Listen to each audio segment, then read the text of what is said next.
away.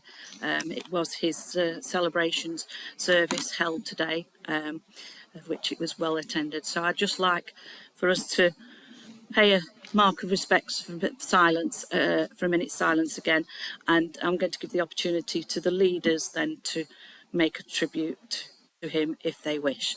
So we'll take a minute's silence first, please.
Everybody.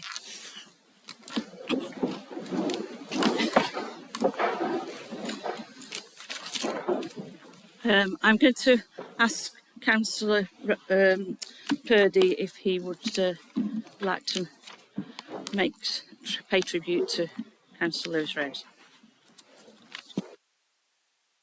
Thank you, Chair. Well, what a turnout for Lewis, splendid turnout, and as we know, it was a very unexpected and untimely death for him. So for those of us that were at the election count at Wirksworth in May 2019 saw clearly how poorly Lewis looked. I spoke with him in the night and became quite concerned for his welfare. He was not his usual cheery and jovial Lewis. In the next couple of days, I visited Lewis at home and he was clearly still unwell.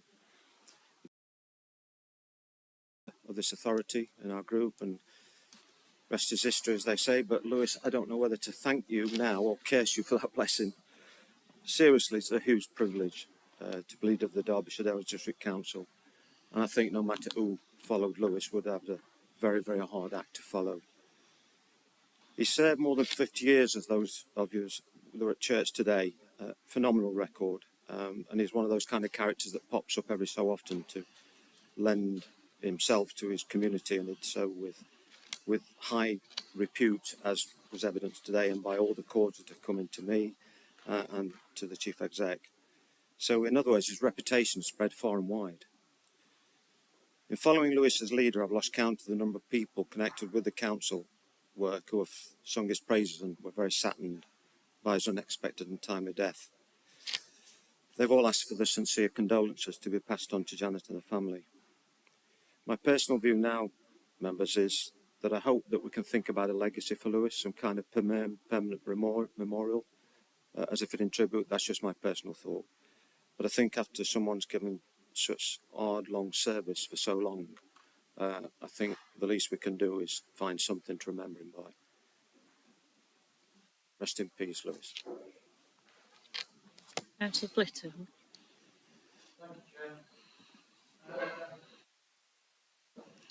1974, when Lewis came to this council, and we heard this afternoon at his service, 50 years nearly of service to the community.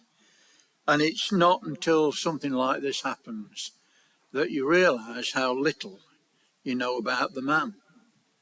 We know about what Lewis was in this council chamber, but I heard a different side to him at the service today. A lot of people, well, some Ashbourne members might know and remember George Ward. And George was a mentor for Lewis. And they were a pair together, a leader and a chairman of this council.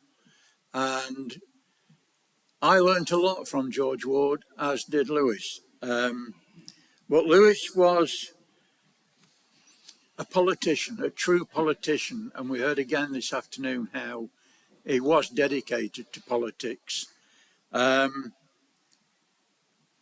He believed in Derbyshire Dales.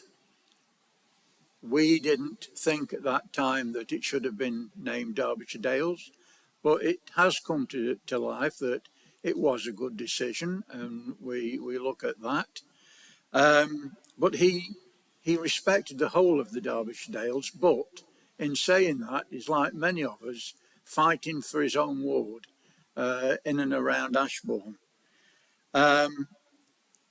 But the other side of that guy this afternoon was a poem that from Rudyard Kipling that was wrote and read out, and it reflected his life and his thoughts and how you should act and conduct your business. And I thought that was very moving. Again, I was reminded that he was old school, and I think that's why, as political opponents, we got on so well, because we came from that old school of respect. And if there is, and I agree that the amount of service, I agree that a legacy should be made for Lewis Rose, because I spoke to him that election night. I saw he was ill and went over, and he had a job to speak to me, and I could see he was troubled. And I'm heartbroken, really, that somebody from this council, it's always hard when somebody, a member or a member of staff from this council passes. And in that legacy, I would like to see that some words that were spoken this afternoon, speak no evil. That rings home to me as a mark of respect, and a respect for other people's views and other people on this council. He saw the need to bring people together and work as a team to achieve what he wanted to achieve for the Derbyshire Dales. It made his life a lot easier. But bringing people together, keeping even the Conservative group as it was then, it was a Conservative and independent Conservative group, of which he had a thought of bringing it together and pulling people in to make a proper administration. And he didn't stop there, because he brought in the leaders from the other parties. And I think that is a tribute to him and the way that he conducted his business. It is a very sad day, and I think it's an end of an era. Thank you, Chair. Very much. Councillor Mike Ratcliffe, do you care? Yeah. I would find it very difficult to follow those very eloquent words of Councillor Flitter. He summed up exactly my thoughts. I've spoken on a number of occasions about my feelings about Councillor Rose, and indeed I contributed to this council's obituary. He worked extremely hard for his community. He was a dedicated politician for the council and his residents, and I feel extremely fortunate and lucky to have known him and to have been engaged with him, even if it was. It gets boring when nobody challenges me. I've got a big majority. You know, I like a debate and I like a good tussle in the council chamber, and he really did enjoy that. So I'll always take fond memories of him, Chair. If it's not doing appropriate, Chair, it's always nice to pay tribute with a minute's silence, but when the tributes are over, I don't think a round of applause in dedication of his public service would go amiss. Thank you for that. Councillor Buttle, would you care to?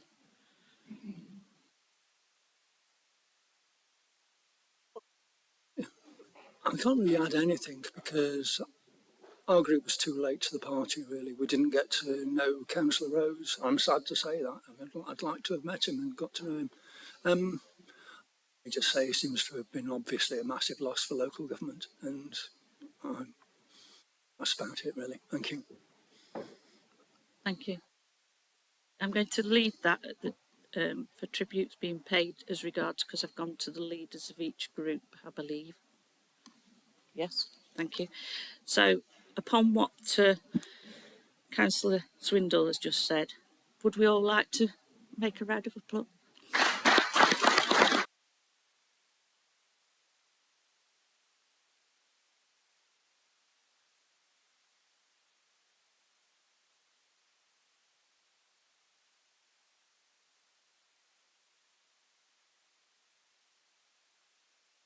Thank you.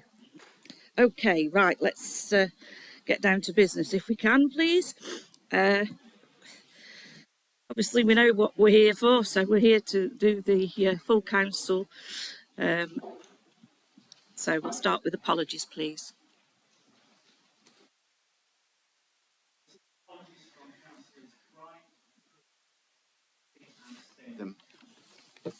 Thank you. Public participation. Okay, thank you. No questions and no public participation. Okay, approval of the minutes from the previous meeting. Do I find a proposer for those minutes, please? Councillor Atkin, Councillor Shirley. Second, all in favour, please.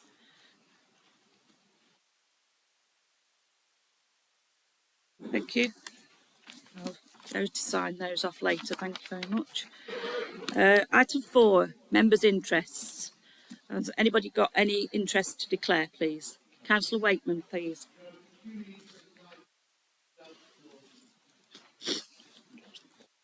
Councillor Froggatt. Your interest. Okay, thank you. Is there anybody else that needs to make any interest declared? Okay, thank you. And move on to item 5, leaders' announcements. Thank you.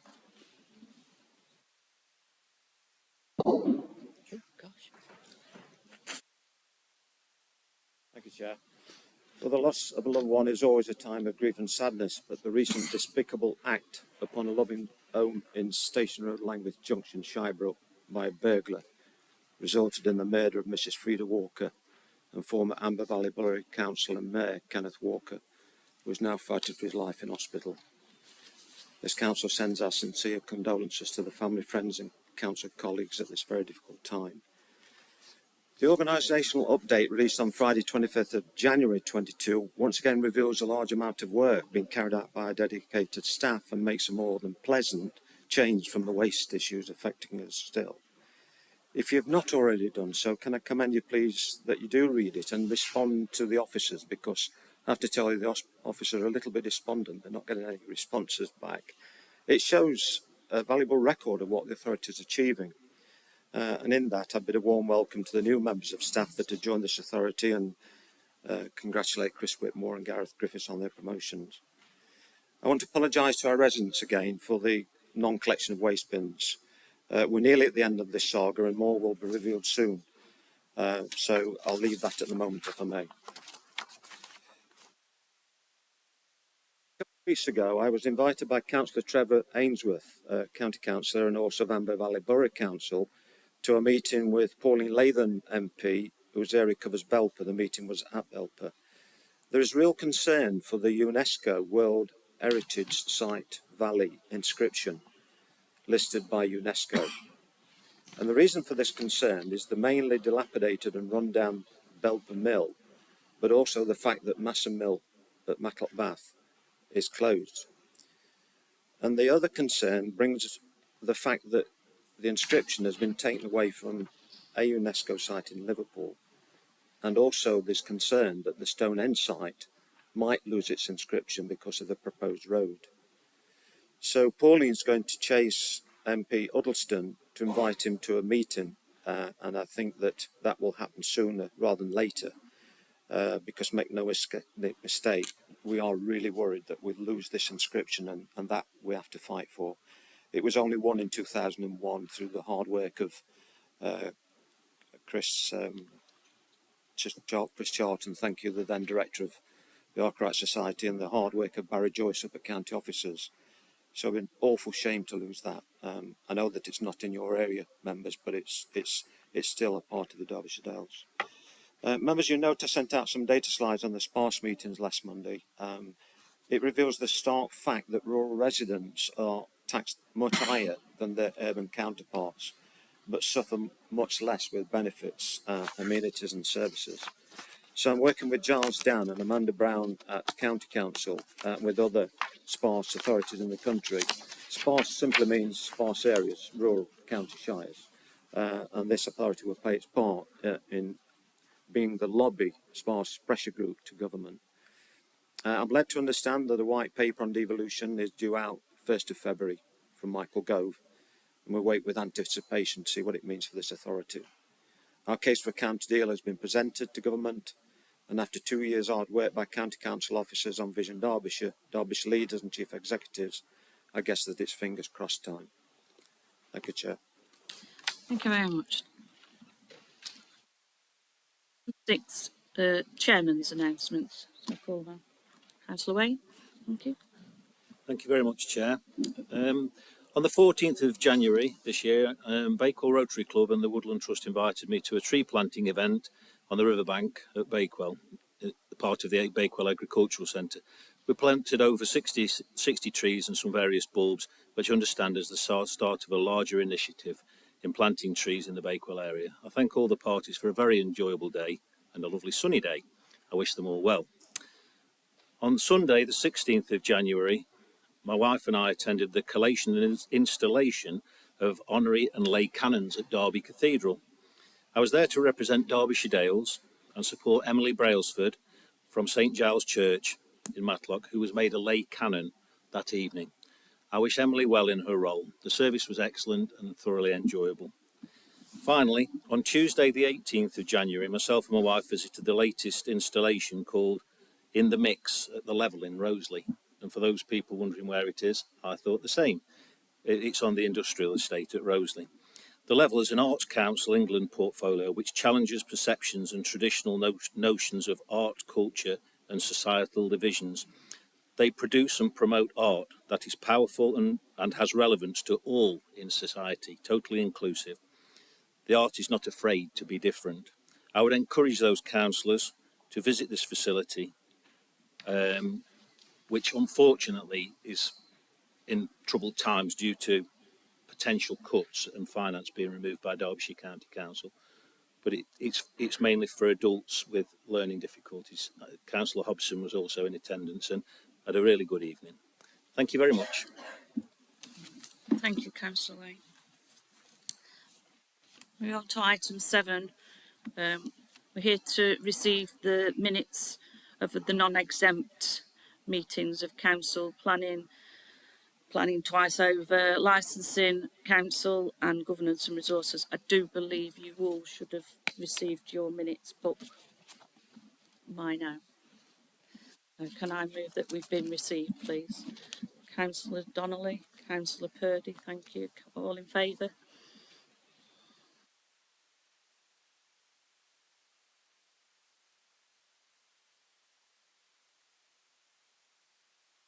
Against? Abstentions? Thank you. Item 8, questions. We have got a question from a member of the public. Sorry? Oh, sorry, beg my pardon. No, yeah, Councillor O'Brien. I do believe we've all had a copy put in front, so I'm not going to read the question out. I shall relay back to Councillor Purdy to be able to give some answers or response to it. Thank you, Chair. Thank you for the question, Councillor O'Brien. In short, my answer is no. Any consideration of compensation to residents would be something for members to consider at a future council meeting when other facts are known, perhaps at or after the extraordinary council meeting that is to consider the outcome of the independent waste review. In addition, members should be aware that such a compensation scheme could be time-consuming to devise and implement at a time when officer resources are already stretched to capacity. The council has not previously given council tax refunds where residents are dissatisfied with the standards of service that they have received. The main reason for this is that council tax is a tax, much like income tax and VAT, and not a charge for different services. And I think we all know the two simple common facts in life: death and you pay your taxes. Though the council is applying KPIs, this is an ongoing process and the final amount is still to be determined, and Serco have the right to challenge the penalties determined by the council. Income from the KPI penalties has not yet been agreed with Serco or entered into the council's accounts.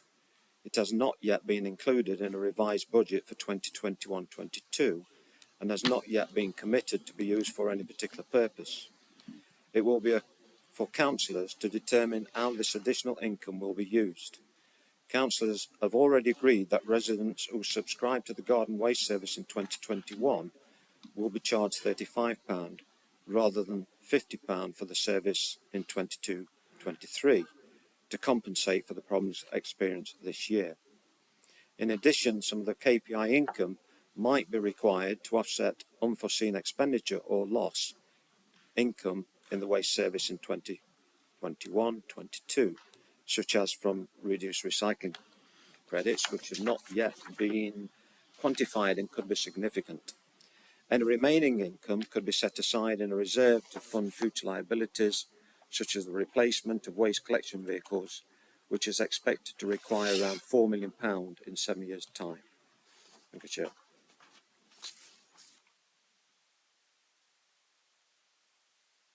Councillor O'Brien, have you got a supplementary to your first question? Could I thank Councillor Purdy for his extremely comprehensive reply. Earlier today, a well-respected business person from the northern part of the district, although not within my ward, made the following public statement. It really does beg a belief that Serco is still taking our money and getting away with providing little or no service. I'm sure the council is as fed up with it all as we are, but somebody needs to take responsibility and sort this mess out once and for all.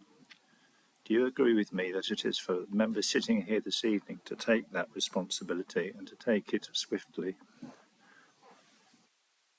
My response is, as I said in my earlier response, and that is, I think we need to wait for the final report of the Chairman of the Independent Waste Review, and for that an extraordinary meeting will be held, and that will be the time for members to assimilate that final report and take a decision then. So now we have the second question. Can we have the response to that? Thank you, Councillor Purdy. Yeah, thank you again, Councillor Bryan. I just correct, if I may, it wasn't on my recommendation that Tansley was cited. Our group had an open opinion on it, and it was a vote at Council.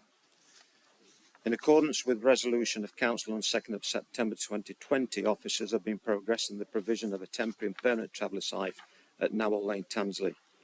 As a precursor for the formation and submission of an application for planning permission, the Council has commissioned works to secure the clearance of materials and temporary structures on the land. Due to the presence of a previously unidentified badger set, a further ecological survey has been undertaken and a land contamination survey has been undertaken, the results of which are currently awaited. Upon receipt of these results and the quantification of anticipated costs of any remediation that may be deemed necessary, further reports will be brought back to Council and for members. You wish to make a supplementary question? Thank you again. Thank you again, Councillor Purdy, for that response. I note the reference to the results of surveys and the quantification of anticipated costs. Could I have your assurance that the results of these will be brought to members before any planning application is submitted? Obviously, they will be circulated through the normal committee means. Yeah.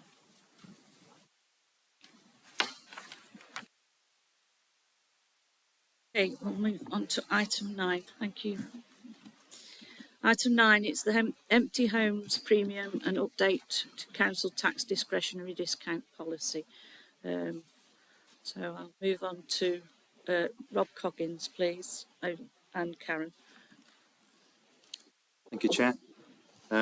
This report would have come to, well, it did come to Council in November, but the meeting overran, so the paper wasn't considered at the time.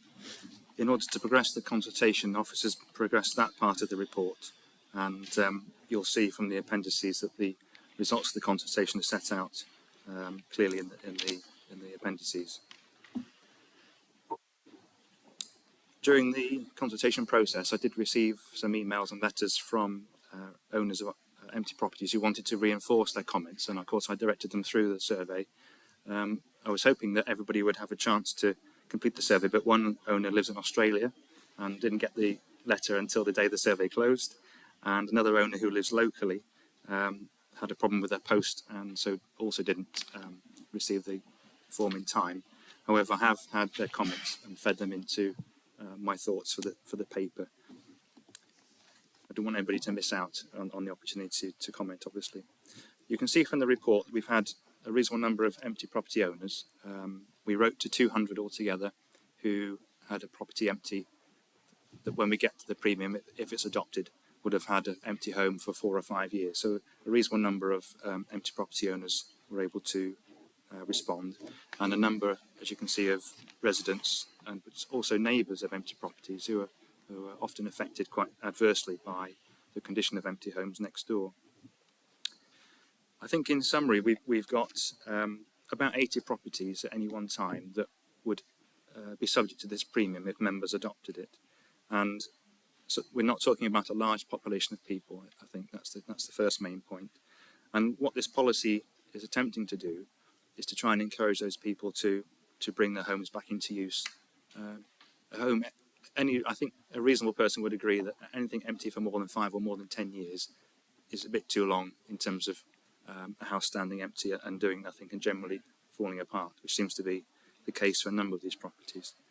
But the other aspect of this is the supply of empty homes is a continuing one, because homes are empty, they're occupied, they come empty again. What we want to do is discourage homes empty today that have only been empty for 5-6 months. We want to discourage them from becoming the entrenched properties of the future, because we'll always have that pressure on our greenfield sites to build new homes. If we can make best use of our existing stock, then that's got to be, I think, a good thing. One of the aspects of the report included references the empty homes officer, and Paul Wilson has a paper on that later as well, with some other items about capacity in the council.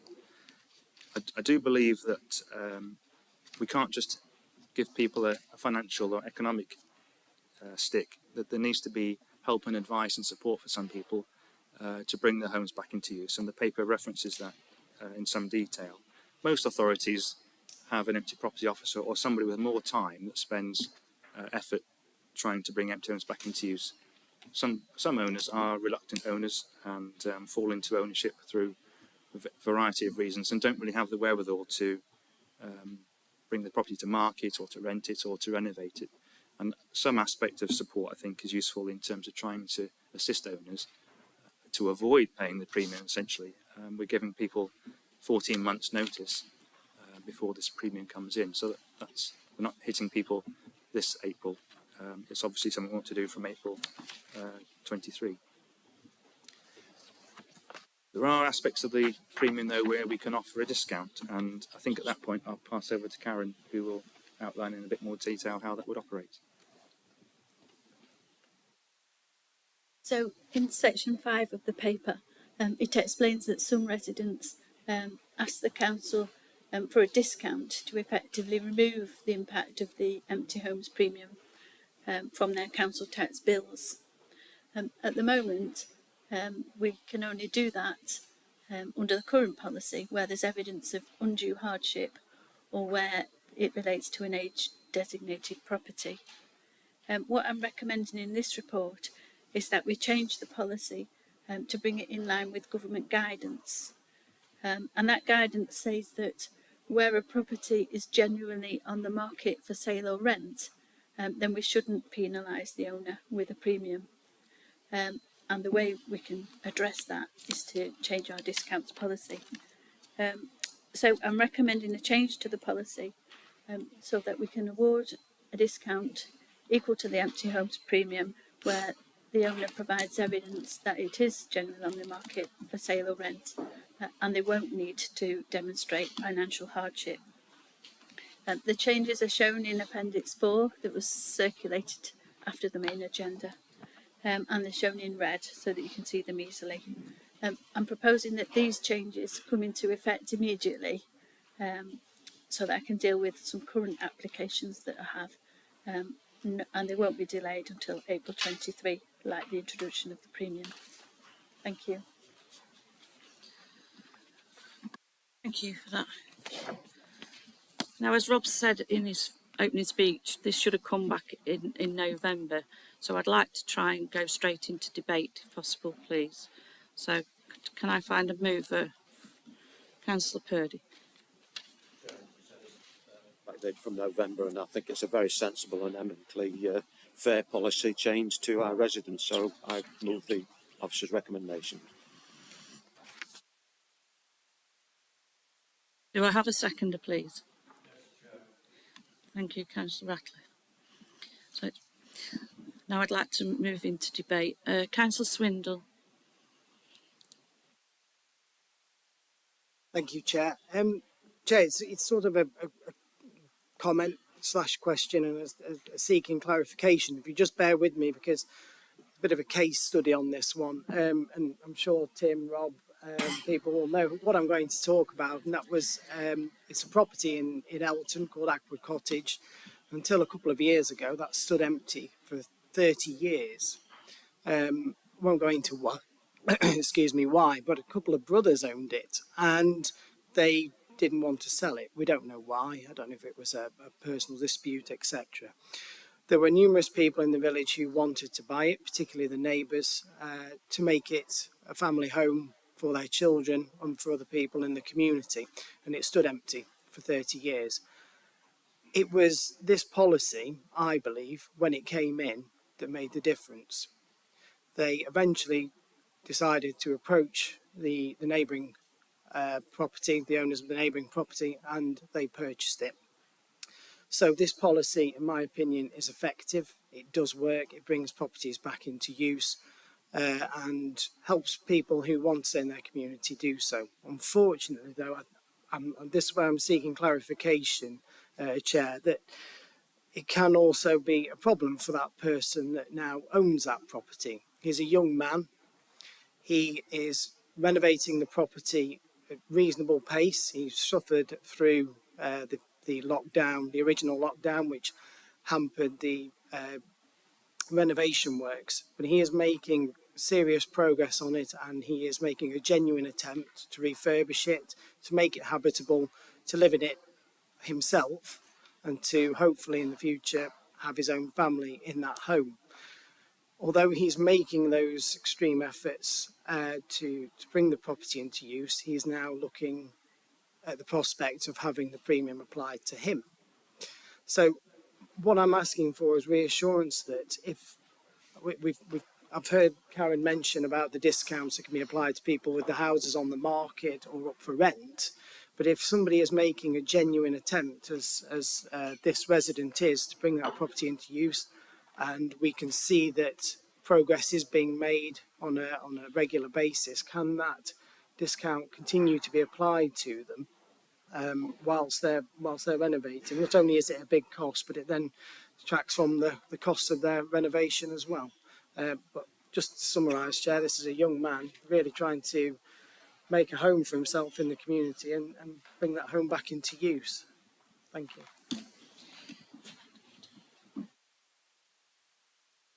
Karen, can you just confirm to this query, please.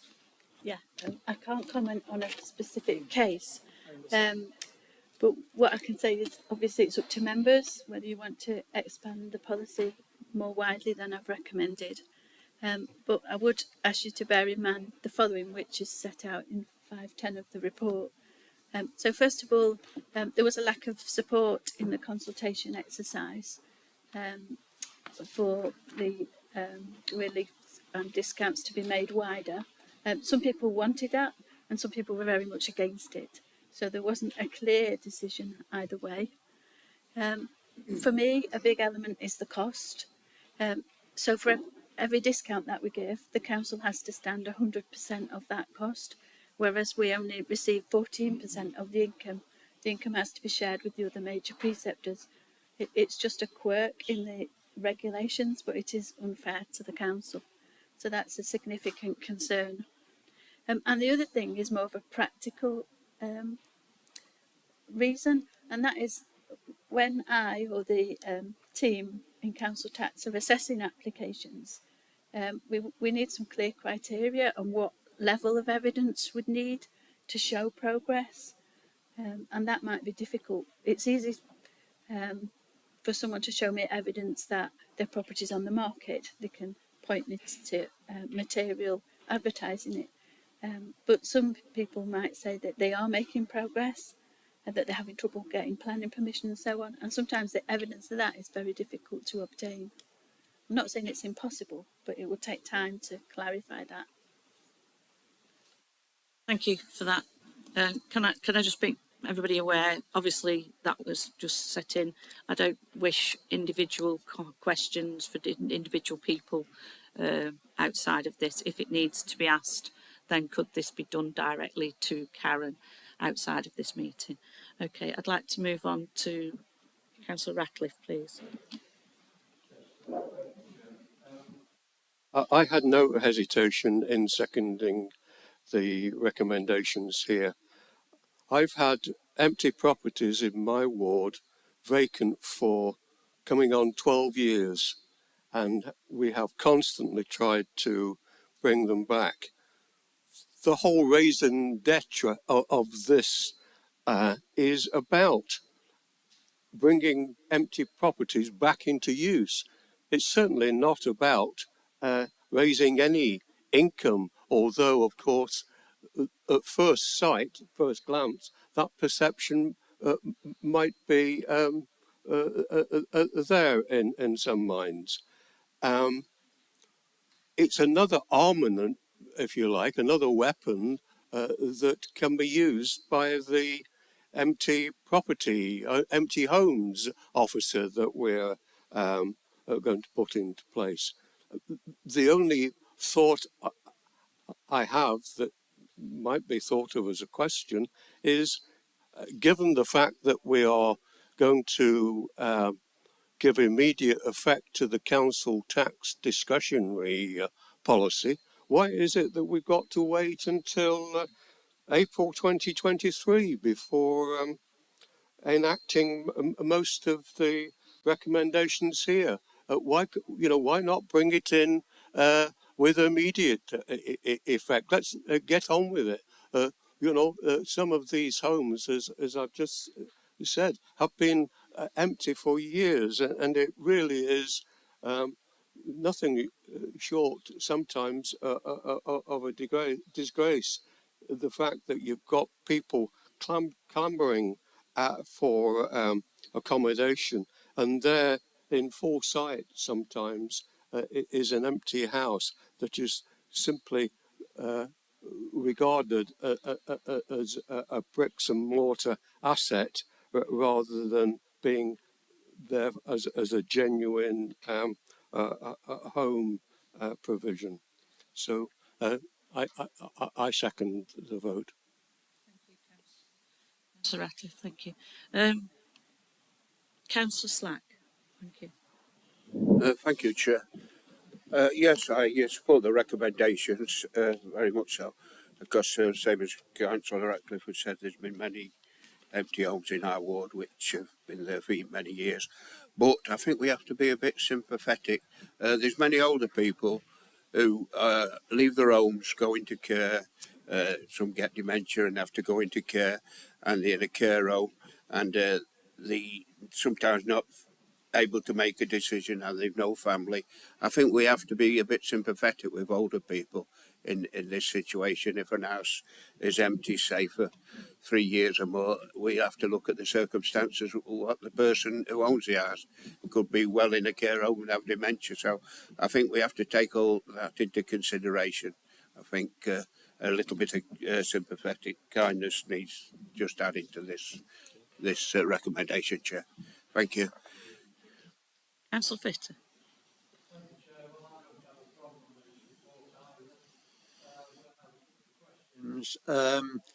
And one is that I'm concerned, and I'd like to know a little more about the formula, where it only gives this authority a measly 14% share of the income that we get.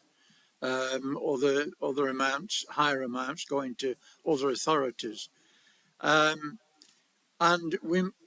they must prove undue or financial hardship to get a concession, and our officers can take that view in line. But under 5.7, it talks about if a planning application is put forward, it's deemed to be moving along and taken as a concession.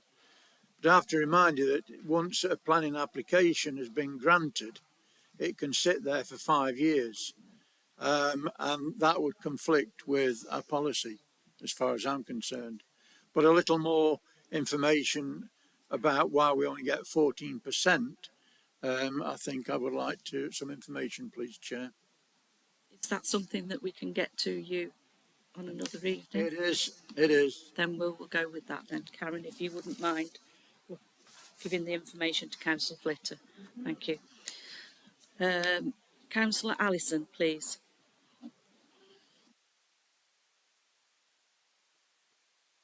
Thank you, Chair. I've got a question really about the remit of the empty homes officer. And it's a comment actually. I think sometimes some empty properties avoid scrutiny because they are registered as businesses for holiday lets. And I just wondered whether the new officer will start to look at whether those are genuine businesses or not, and whether it's just a vehicle for somebody to avoid paying council tax on their property.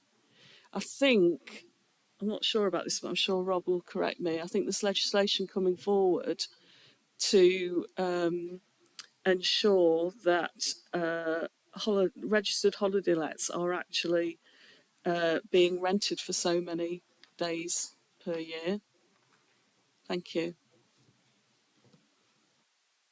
Rob, would you like to just give a bit of a nod with that as regards...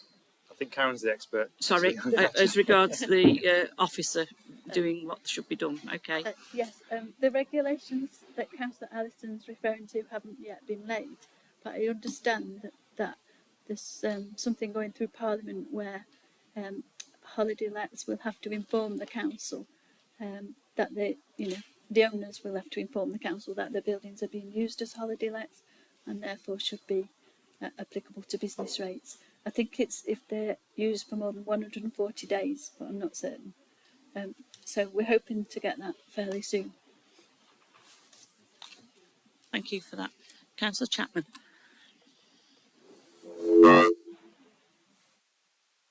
Thank you, Chair. I tried to make this not sound like a question, but I give up, so I'll have to. You'll have to indulge me, please. In the situation where a property will be under the umbrella of an exterior LPA, for example, the National Park, if that property owner is in a dispute over gaining planning permission, or maybe goes to appeal to PINS at Bristol, who are notoriously slow in answering those kind of appeals, do we look on that with sympathy, and do we give them a little bit of leeway to get that planning through, or is there do we come down hard? Thank you. I think because you're talking about the Peak Park, I wouldn't.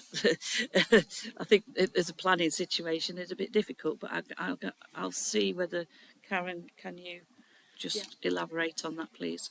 Under the current policy, I can only award a discount where there's evidence of hardship, or where it relates to an age-designated property. We do have people telling me that the delays are caused by problems seeking planning consent, but at the moment I don't have the authority under the policy to award. We did have some government funding last year to help with properties where works were delayed by COVID. So I did relax the criteria and award those because we had the funding for it. But generally, for this financial year, the policy wouldn't allow that unless members choose to relax it more than I've recommended in this report. Does that clarify? Yeah, thank you. Thank you for that, Karen. Councillor Burford, Mrs. Burford, sorry. Councillor Ratcliffe pointed out that this is all about getting empty properties into use as homes, and I know that things aren't always very straightforward when it comes to this sort of thing, but I was intrigued by a comment that some owners don't have the wherewithal to get the properties onto the market, and I just wondered whether we could kind of assist with that to get them onto the market and then recoup costs at a later stage, so we do it legally, but we get our costs back. It seems a shame that something isn't progressed because somebody hasn't got the wherewithal to do it. I mean, I'm not sure what that might be, but like Councillor Slack said, it might be that they've got no family at all and they're in a home with dementia. They can't do it. Thank you.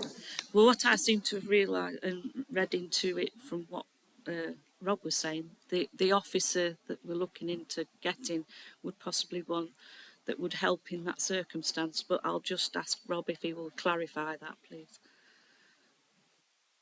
Yes, Chair. So typically there's always a problem behind every property that's empty, every home that's empty, and that's why we need somebody to provide that case support to move past the blockages that are preventing that house coming back into use. Some people won't accept that support and are just in it for the money or the property value increasing over time. But there will be people that with generally proper issues that do need some assistance, and that's the evidence from other local authorities. Somebody just to put an arm around, metaphorically put an arm around somebody and say, look, what's the problem? How do we help you move past this point? Some people have a home they can't sell because it's of a great family significance, and others will be, as Councillor Slack said, they may have health issues that are stopping them doing that. So that extra case support, I think, is helpful. Thank you. I've got no more down to speak. It has been moved, and sorry, Councillor Swintle, did you wish to come back? I did, and I think Councillor Gamble was before me. Sorry, it's quite difficult for me to see, but Councillor Gamble, yeah. Thank you. I actually wanted to extend on Councillor Swindell's point, actually, and so you reclaimed that, didn't you? and just plead for a little bit of leniency with the people who are buying these homes. I've got a similar one in my ward where it's a local man. He's not on a high income. He's bought a house that needed doing up because that's the kind of income bracket he can afford, and and and all he's done. I mean, sometimes there's a bit of leniency with the period. I've got someone who's literally, it's 4 to 6 weeks he spent where he didn't want to put a toddler in a house that had bare floorboards. He just wanted to put some carpets down and things and make the and now, it is going to put people off buying these houses if they think that immediately they're hit with an empty homes premium. It's not just the people who are sitting on these houses hit with them. It is also the person who who buys the house, who gets saddled with it, who maybe didn't know what the previous owner had done and who wasn't aware of this. I don't know, maybe they should. I know Rob will say they should have done due diligence, but you know, sometimes you're forced to buy a house because that's what you can afford, particularly in the national park, which is very expensive. So I was wondering if there could be a little bit of leeway with people who have, you know, really have taken on a house, tried to do everything the best and as quickly as they can, but there just has been a gap.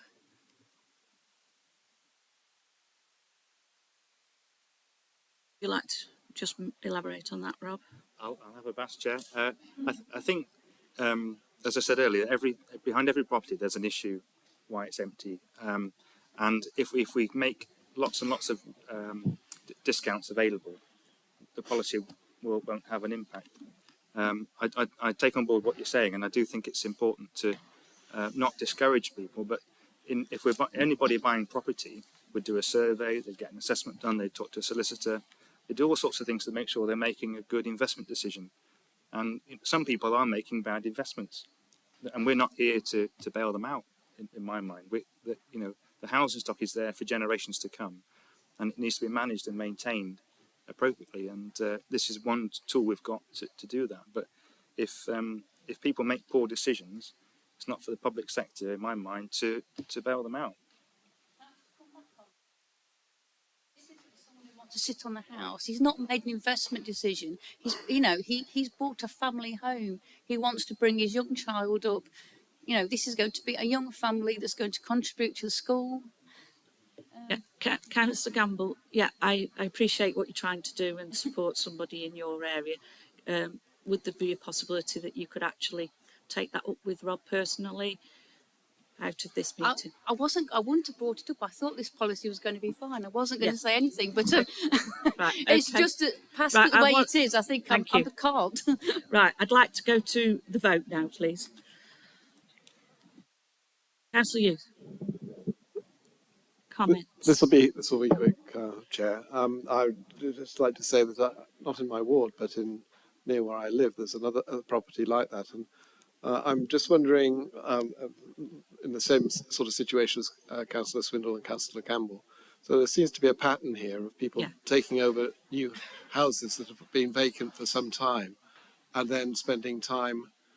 They're on low income. They're spending time doing the work themselves because they can't afford to use a builder, and can't live in the property while they're doing it. So I think there is an issue here that probably needs to be addressed at some stage. Thank you. Thank you for that. So it has been moved and seconded of the recommendations in front of you. A show of hands, please. All in favour?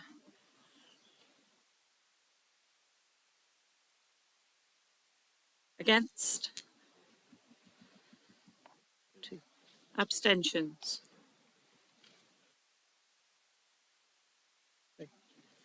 And that motion's that proposal is carried. Item 10. Derbyshire clauses policy procedure. I shall move on to. It's Lee over in the corner. Sorry. Thank you, Chair. Thank you very much. Afternoon, councillors.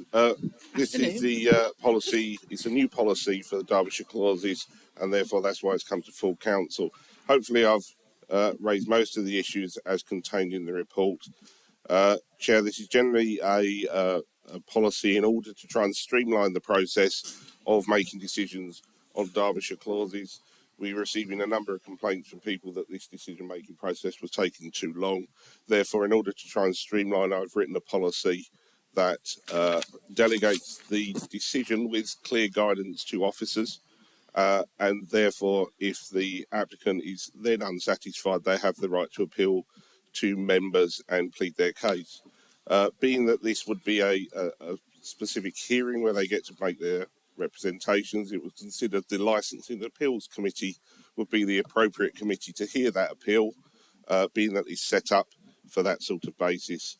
We've also considered that as a dispensation is a discretionary act on behalf of the council, that we can charge for that, and considering the cost of officer time and to set up a hearing, that the appropriate fee of £465 be set. There are some outstanding matters to be dealt with. Therefore, we were seeking a delegation for the Director of Corporate and Customer Services and myself to sort out any outstanding appeals. But afterwards, we would ask that the delegation go to the Director of Housing. This matter is historically set with legal because in the annex of time when we used to do council house sales, legal would have to make these decisions, but really we feel in future that this is a affordable housing type decision, therefore sits clearer in the housing department. I've had a few queries from members, and I thank members for contacting me today to clarify matters. And just to make clear, one of the issues that was raised was what did I mean by minor changes of the policy in Delegation 8. Minor changes are anything more administrative or operational. Therefore, no changes should be made that affects the decision-making process or the type of decision that would be made. That would be a major amendment and would need members' approval. Minor changes, for example, is hopefully there are no typos for the amount of time I've read it, but if one was seen, that would be that. Any changes to contact details, the amount we wish to charge in budget settings, technically once the policy is set, any changes to that would need to come back. So I always, when seeking a report of this nature, put in an issue to make minor changes, contact details, amount of time, but that's what minor changes means. We have been out to consultation. You'll see a paragraph 4 that I've taken into consideration all the replies we had and made appropriate changes to the policy. Therefore, councillors, I would recommend this for approval. Thank you. Thank you for that. Again, this is an old paper that we've all had chance to look over, so I'd like to go straight into debate with this. If there is a question that comes out within it, then obviously I'll adhere to. So, Councillor Ratcliffe, thank you. Thank you, Chair. This is a debating point, though it may arise in the form of a question. I've been on the C&E committee for a good number of years and have dealt with, again, a fair number of these, and in confidence, I might add, these appeals about the Derbyshire clause. And I don't recall anyone putting forward a complaint about a delay in the process, so I'm a little sceptical over the need to streamline something that has in the past gone reasonably well, as far as I can tell. Now, the other point that I find I want convincing about, please, Lee, though you probably answered this in emails from others, is why it has to be transferred to the licensing when it is primarily a housing matter that falls in the responsibility of C&E. C&E have the ability to ask questions, to have open debate, and then a vote that involves usually 15 members. So you get a good democratic decision. With licensing, you've got 3 members who are going to consider this in a room having been advocated for by the applicant and an advisor. Now, you might say to me, well, this is something that needs reinforcing with a little bit more quasi-judiciality, if there's such a word. That's fair enough. But I'm still a little unsure. I'm almost there. I probably would give you the benefit of the doubt and vote for you, but just convince me a little bit more about why we can't keep this in C&E.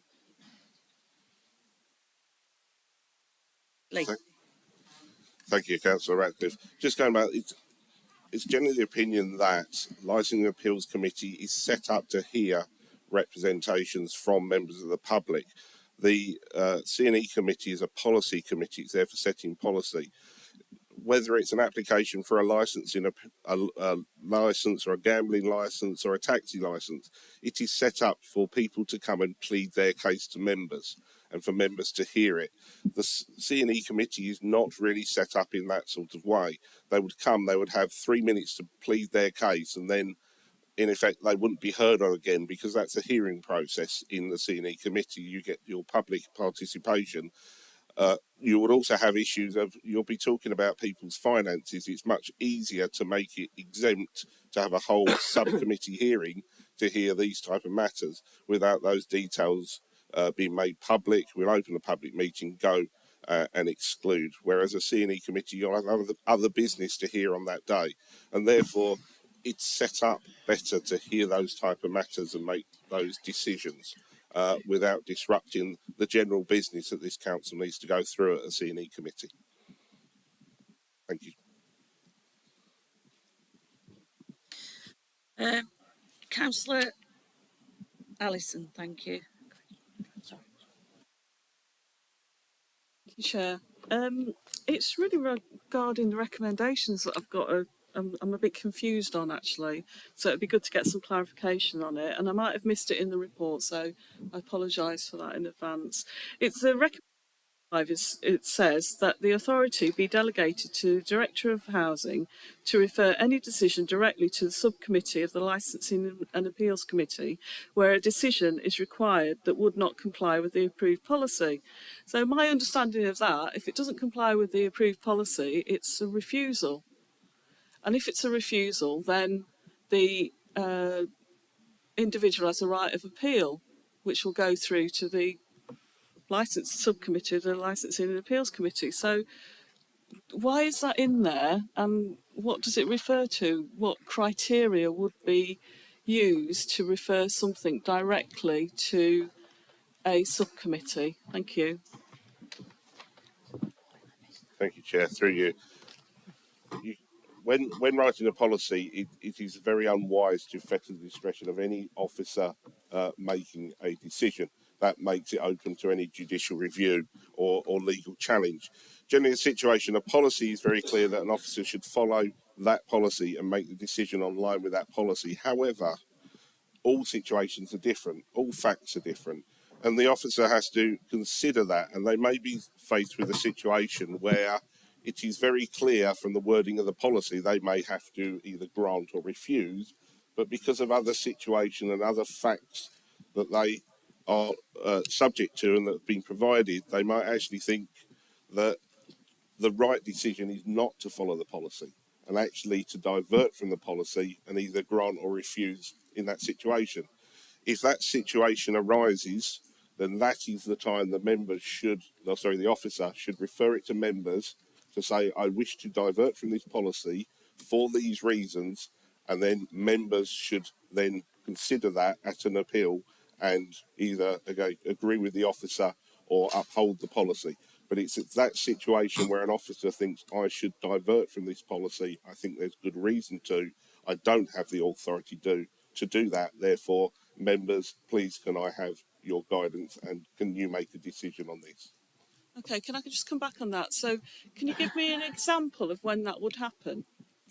I can only speak general, and I'll try and pick out a situation off the top of my head. So a gentleman applies with his family. He's lived right on the edge of the area, but not in the Derbyshire Dales area for the last 5 years.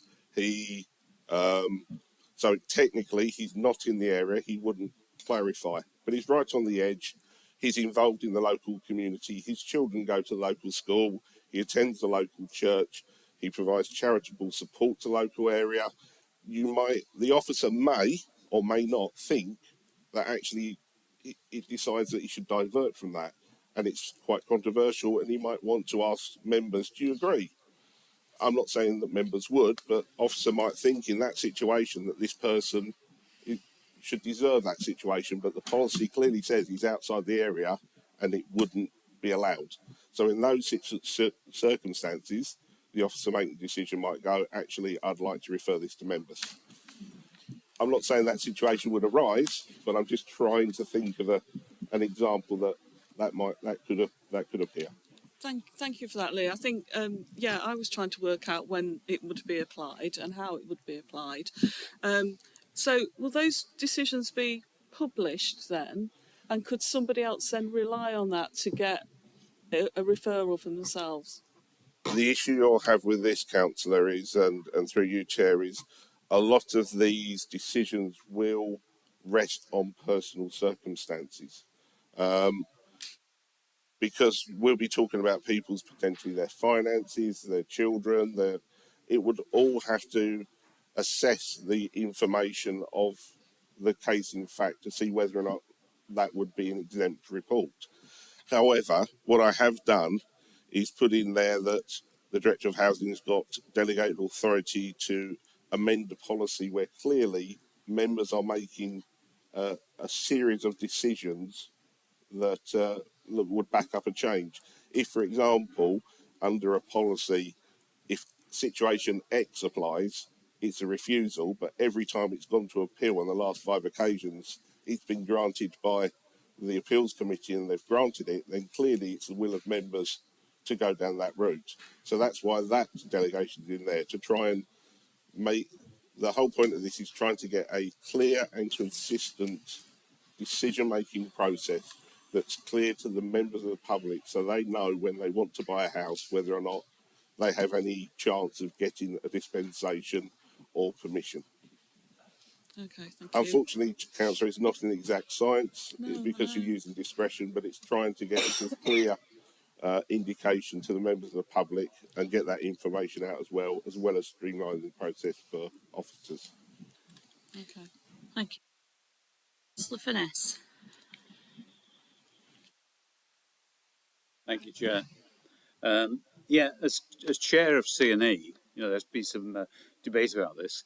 I am happy that the licensing committee is the right place to decide these things, and they should go there.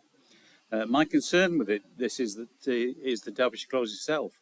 I hope that by having these laxations, we wouldn't be sort of taking away from the Derbyshire clause. It's so important having this clause on these properties. They're market properties, but they do allow local people to buy them. They keep the price down. So if we allow this to go too far, if we relax it too far, it is going to take away from the Derbyshire clause. And I think we should be wary of that. It is an important clause in our policy. It is not important policy, and we should do our best to retain it. Thank you, Chair. Thank you. Councillor Morley, Tony Morley. Thank you. Thank you, Chair. We're in debate, are we not? Yes? We haven't got a motion on the table. That's why I'm doing it, because as chair of the licensing committee, I'm confident that our committee's systems are sufficiently robust so as not to create adversarial situations, as Councillor Finesse has obviously alluded to. So, on that basis, I should like to move that we accept the report as written. Does that find a seconder? Councillor Hobson. It will provide a high quality customer service for them in a more confidential environment. I'm happy to second it. Councillor O'Brien, if there is a question within your point, then I will refer. Thank you, Chair. No question. I really want to endorse the comments made by Councillor Finesse. This is a very sensitive issue for many, in fact for all communities in the national park. And I think those members who've been on the council for any length of time will appreciate that. And I do want to thank members who represent wards outside the national park for their continued support for the policy. I think that's really important. And I hope, again echoing Councillor, they are not on the electoral register, but when they come to retire and want to buy a property in the area, how does this affect that status?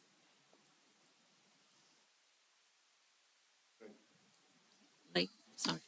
Thank you, through you, Chair. Very simply, the policy wouldn't really apply in that situation because the legislation kicks in. If you've worked in the Derbyshire Dales area for 3 years, lived or worked As long as you can prove that you've worked here for 3 years, you would get permission to purchase a property by right.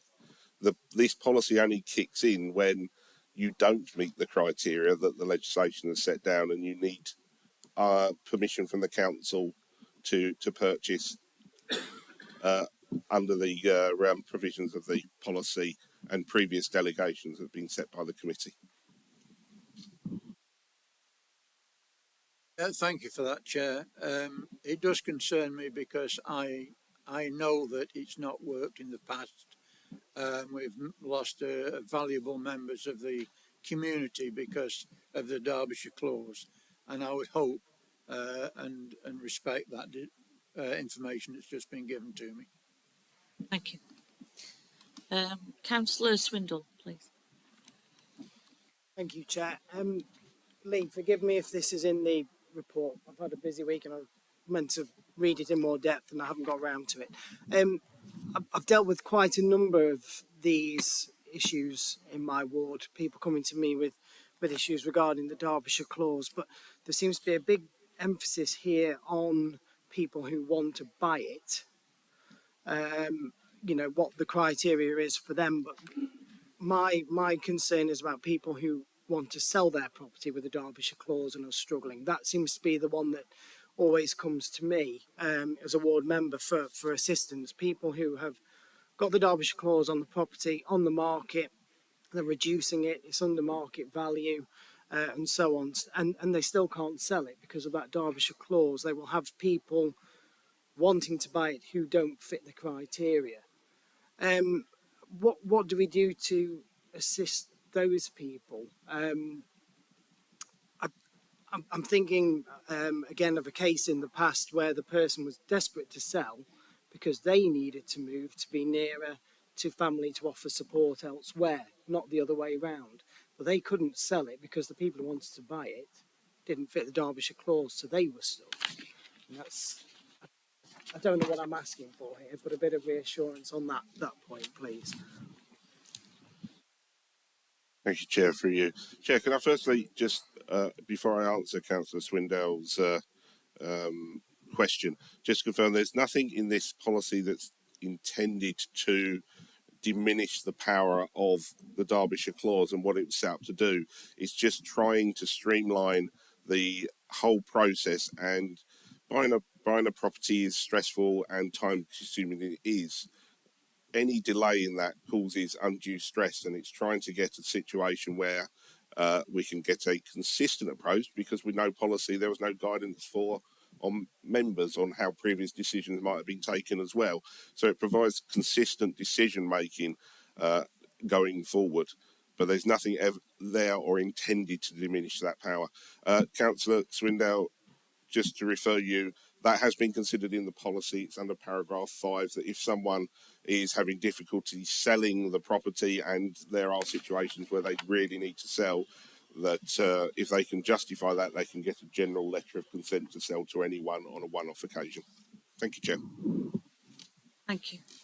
Okay, it's been moved and seconded. I'd like to go to the vote. So all in favour of the recommendations as put? Against? Abstentions? That's unanimous. Thank you very much. That has been moved. I'm good. Item 11 is the Council Housing Update Report. Please note that this is just an update. I'm going to let Rob make his comments and then we will go straight to the vote on moving that we've received this notification. Thank you, Chair. Yes, like my last report, this should have gone to Council in November. I appreciate it is an update report, but when we set up the Council Housing Programme, in part of my delegated authority was to bring on this important subject an annual report to full Council and regular reports to Community and Environment Committee as well. I didn't want to dwell on it too long. I think it's obviously, hopefully it's a good news item for members. Section 2, I wanted to set out some of the things we've reinforced in our knowledge of development along the way, or learnt along the way, And particularly I draw out the work with the Chair and Vice Chair of C&E and the ward members who, when we have a scheme in their area, we consult them. And I think we've had some good conversations about why we want to do something and listening to what the members had to say about the particular opportunity. And quite often they've got local knowledge about that particular scheme, and that's come through, which has been really helpful. Some of the schemes are included in the capital report later on that Karen will present. So there are some funding implications included in that report. I wanted to confirm that we do now own 3 properties, 2 that were originally empty that we've purchased and are bringing back into use as a responsible landlord, and a property that was bequeathed to the council from an estate, which is a bit convoluted, but we own that property now and it is tenanted. So we do have one house with a tenant in, which is personally very exciting. And along with that property is and bequeathment is a £130,000 in capital that will also come to the council. So it's a very generous resident from the past has got us on our way with our council housing programme. In paragraph 2.8, I talk about the income from the rents that we will generate, and I'm pleased to say that we're forecasting in Karen's medium-term financial plan for next year an income of £50,000 from the rental income from the properties that we will have. So that's a new funding stream to the council, which we obviously didn't have before. As part of that, we are proposing, and it's good practice, to take a small proportion of each rent, about £635 per property per year, and to put that into a capital reserve that would then fund any capital works that we're required to the properties in the future. This is good practice, and we've discussed it before in committee. A major repairs allowance that would prevent me coming to council asking for funding from our other capital resources. So essentially the houses are funding their own repairs for the future. So I think I've made all the key points, Chair. Thank you. Thank you very much for that, Rob. Councillor Finesse. Thank you, Chair. I'd like to move the recommendation first of all, but I'd also like to thank and praise Rob for the fantastic work he's doing in finding sites for these council houses, and also, being able to purchase existing houses. I think this is particularly useful in the national park, where sites are very hard to come by. And if Rob can sort of find some existing houses there which are for sale, it would dramatically increase the number of houses we've got in the national park for local needs. And it just concerns me that I've had discussion with Rob on this, and of course he has limits on what he can offer for these things. And it might be that we need to adjust that a bit to allow him to be able to compete for houses inside the national park. Thank you, Chair. Councillor Donnelly. Yeah, thank you, Chair. Well, again, this is an action report, and I think that Rob and his team have done fantastic work on this, really. So I'm more than happy to second it. Thank you. Councillor Ratcliffe. Yep, I support this wholeheartedly. I think we're making tremendous inroads on our housing programme. But I just want to make a comment, if you'll allow me, and I hope Rob won't throw me any black looks down the table. I think we understand each other, that we can make these comments between us. Housing remains one of the most important corporate objectives of this council. And because of that, members need to be able to discuss, engage, participate, and support this excellent department that Rob fronts. We agreed almost 18 months or more ago that we'd hold workshops. I have said now, made this comment now 3 times to my knowledge. Can we now please, and I'm looking across the table now to our leader, your leader, can we please now set a deadline on this, that we hold these workshops no later than this coming March. We promised 2 workshops, I believe. There's such, I think, there's a lot that deserves, as it were, our engagement. There are some questions I know that are still being asked about policy directions on housing developments, etc. Some local concerns as well. And I think it would be good to get those all out in the open and have a really upfront discussion about this, clarify precisely where we're going over these next 8 months, and then get on with the job. Because the sooner we start building council houses again, the better. And the better it will be to bring affordable houses on stream. Rob does magnificent work in that respect.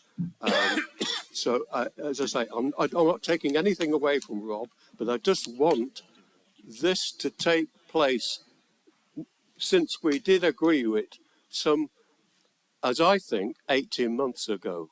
Would you like to respond, Gary? Councillor Purdy.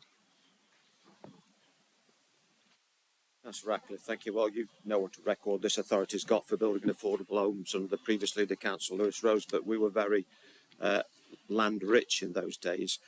I sat with Rob when Councillor Hobson and I became leaders of this authority, and I said, I want us to build some council houses, and I was met with, we started to do it. So, you know, you might admit, Councillor Ratcliffe, that goes pretty much against Conservative policy normally, but I believe that with my experience over the years on this authority, that with the lowest wage economy and the highest property prices, I thought years ago affordable homes was a misnomer, you know. So I think we have to lead into the next paper with regard to your request and recognise just how strapped our authority's been, how pressured our officers have been.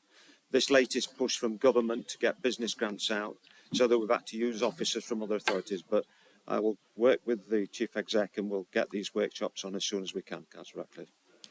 Thank you. I'm going to bring in Paul. Yes, Chair.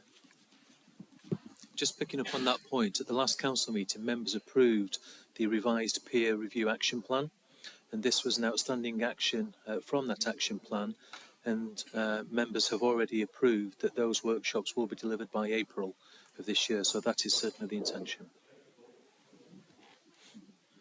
I'm going to go straight to the vote on this because this was a paper for noting. I'm sorry, I did say at the beginning I was not going to be taking things, and it's just gone on. And I don't really think this goes to a C&E meeting, and I think we've had the deliberation of saying that this will go to workshops, and it isn't a paper for noting, and you will have had the chance of speaking upon this on the C&E meeting. So I would like to go to the vote. It has been proposed and seconded. So all in favour, please show.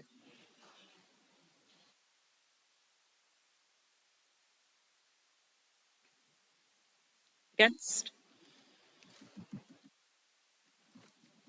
Abstentions? Thank you. It's carried.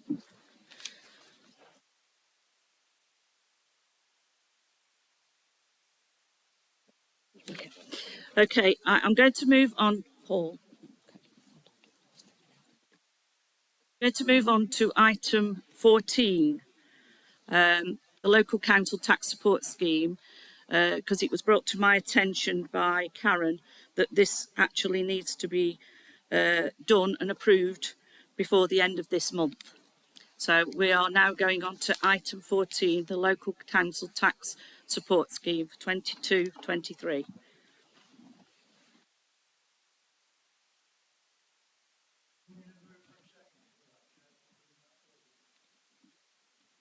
I don't believe so. It's on the agenda. I'm just moving it up the agenda to get the point. But thank you for that. Karen, would you like to come in on this? Thank you. This is a report. I'm asking members to approve a local council tax support scheme for 22-23. I hope the reports are self-explanatory. There are no significant changes from the current year's scheme. We're just applying the changes required under the updated regulations and the circular from the Department of Work and Pensions. Thank you.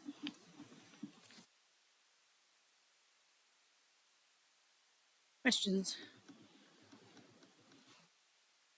Just for record, Madam Chair, Thank you. Do I find a proposer for this? Because obviously nobody else was like Councillor Atkins. Propose. Councillor Donald, do you second? Do you wish to make any comments? No, no comment.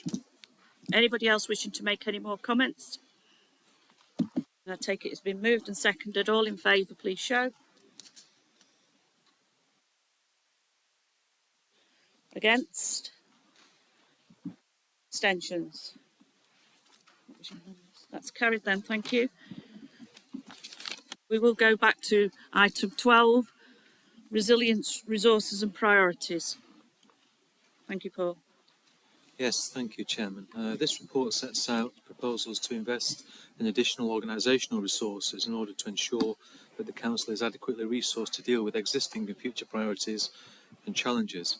As Head of the Paid Service, it is my responsibility to inform Council of the staffing resources required to discharge the functions of the Council, and it's also my responsibility to reflect upon the future ambition of the Council and advise whether we have the resources in place to deliver on the collective ambitions.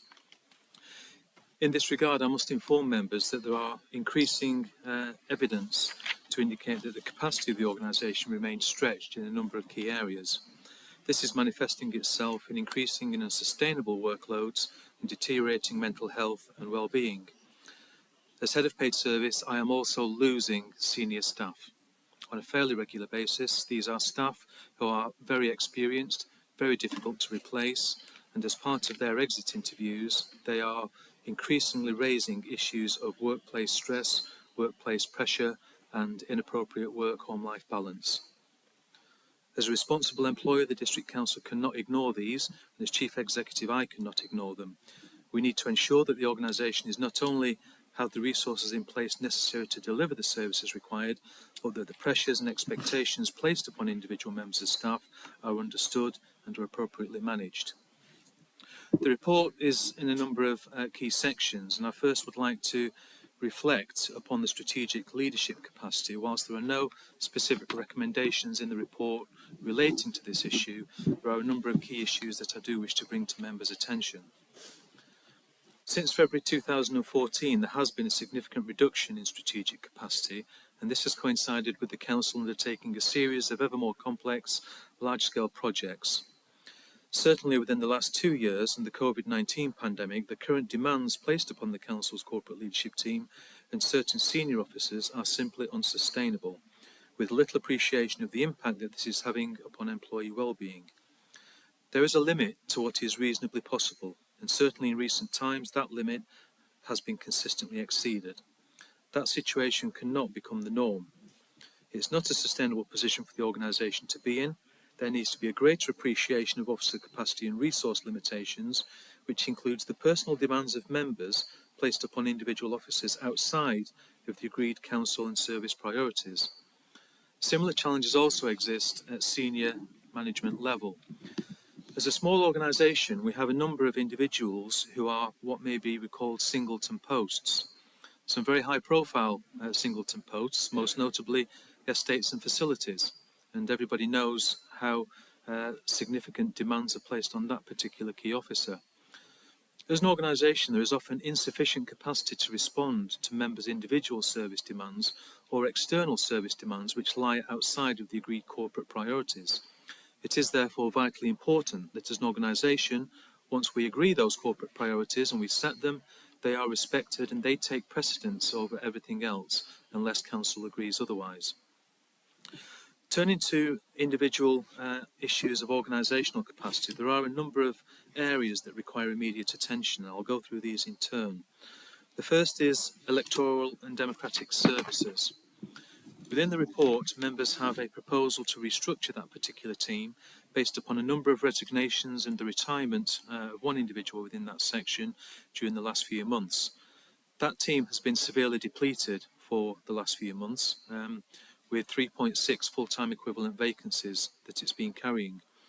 So having discussions with the director and senior manager within that team, a business case has come forward to the corporate leadership team, which has been approved. This is outlined in paragraph 3.6 of the report. The total additional revenue cost of that revised structure is £48,520, including on costs. And for members who perhaps aren't aware of the terminology, when we refer to on costs, that is such things as employer pension contributions, national insurance, and the soon-to-be national and social care levy, which will be coming in April.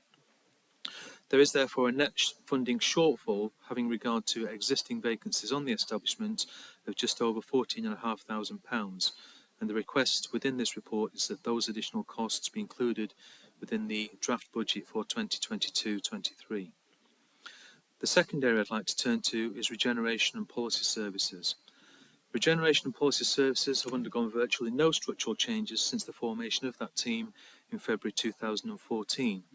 That is despite the fact that the then council, and indeed this council, makes economic development one of its top priorities. There has been no new staffing resources provided to meet those priorities and challenges. Clearly, economic development remains a key priority for this council in your corporate plan, and the proposals set out in the paper seek to address the current challenges that we have in terms of making sure that we can deliver on the council's ambitions. In short, whilst the service is currently set up to deliver what may be regarded as traditional economic development advice and functions and traditional planning policy, its physical site regeneration, which this council consistently has said that it wants to progress, it's been highlighted by members in the corporate plan, it's been highlighted in the 2019 peer challenge, and this structure is intended to try and move that forward by bringing in experienced personnel and skills who can actually bring about the redevelopment of those difficult to deliver sites. They may be sites allocated in the local plan, there may be sites in the national park that we would want to see progressed, or there may be other opportunities which would improve the economic well-being of the Derbyshire Dales. In terms of the financing of this proposal, the total additional cost of the revised structure is just under £52,500 per annum. However, the first 2 years of this cost can be met by existing reserves that the council has, by way of vacant posts or by way of revenue grants unapplied held in the existing budget.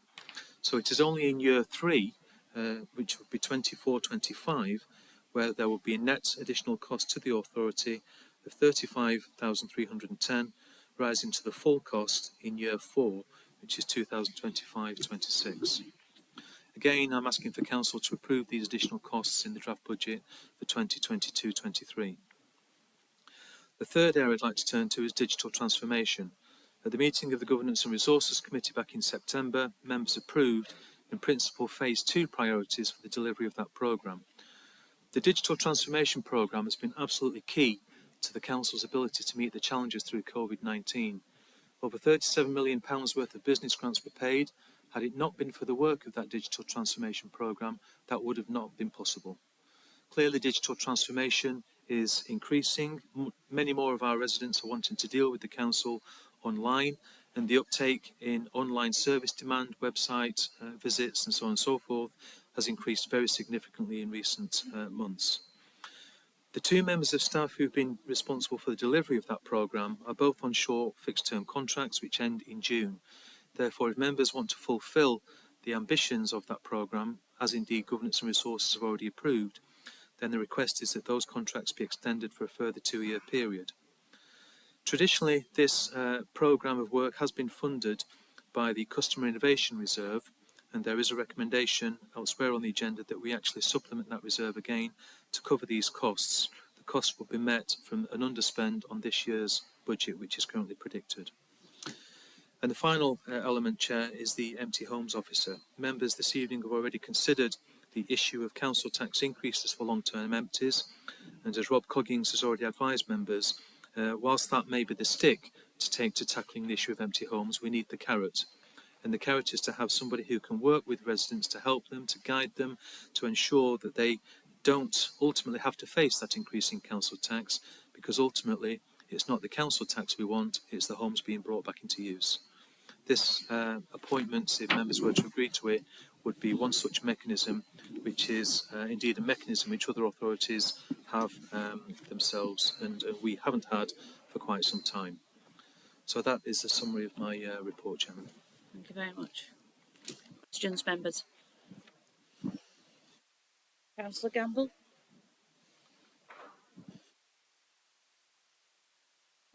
Just a couple of questions. I don't have too many issues with a lot of things. I completely see on the electoral democratic and on the on the digital transformation. I completely see the case for them. I've just got a couple of questions on the regeneration things. We already sort of have memberships on things like tourist boards. I'm just querying what you think tourism officers are going to do. And also, just a quick question on the. I noticed it says temporary business advisor. I know we've had a business advisor. Have they left or something? I just wondered why that's moved to temporary.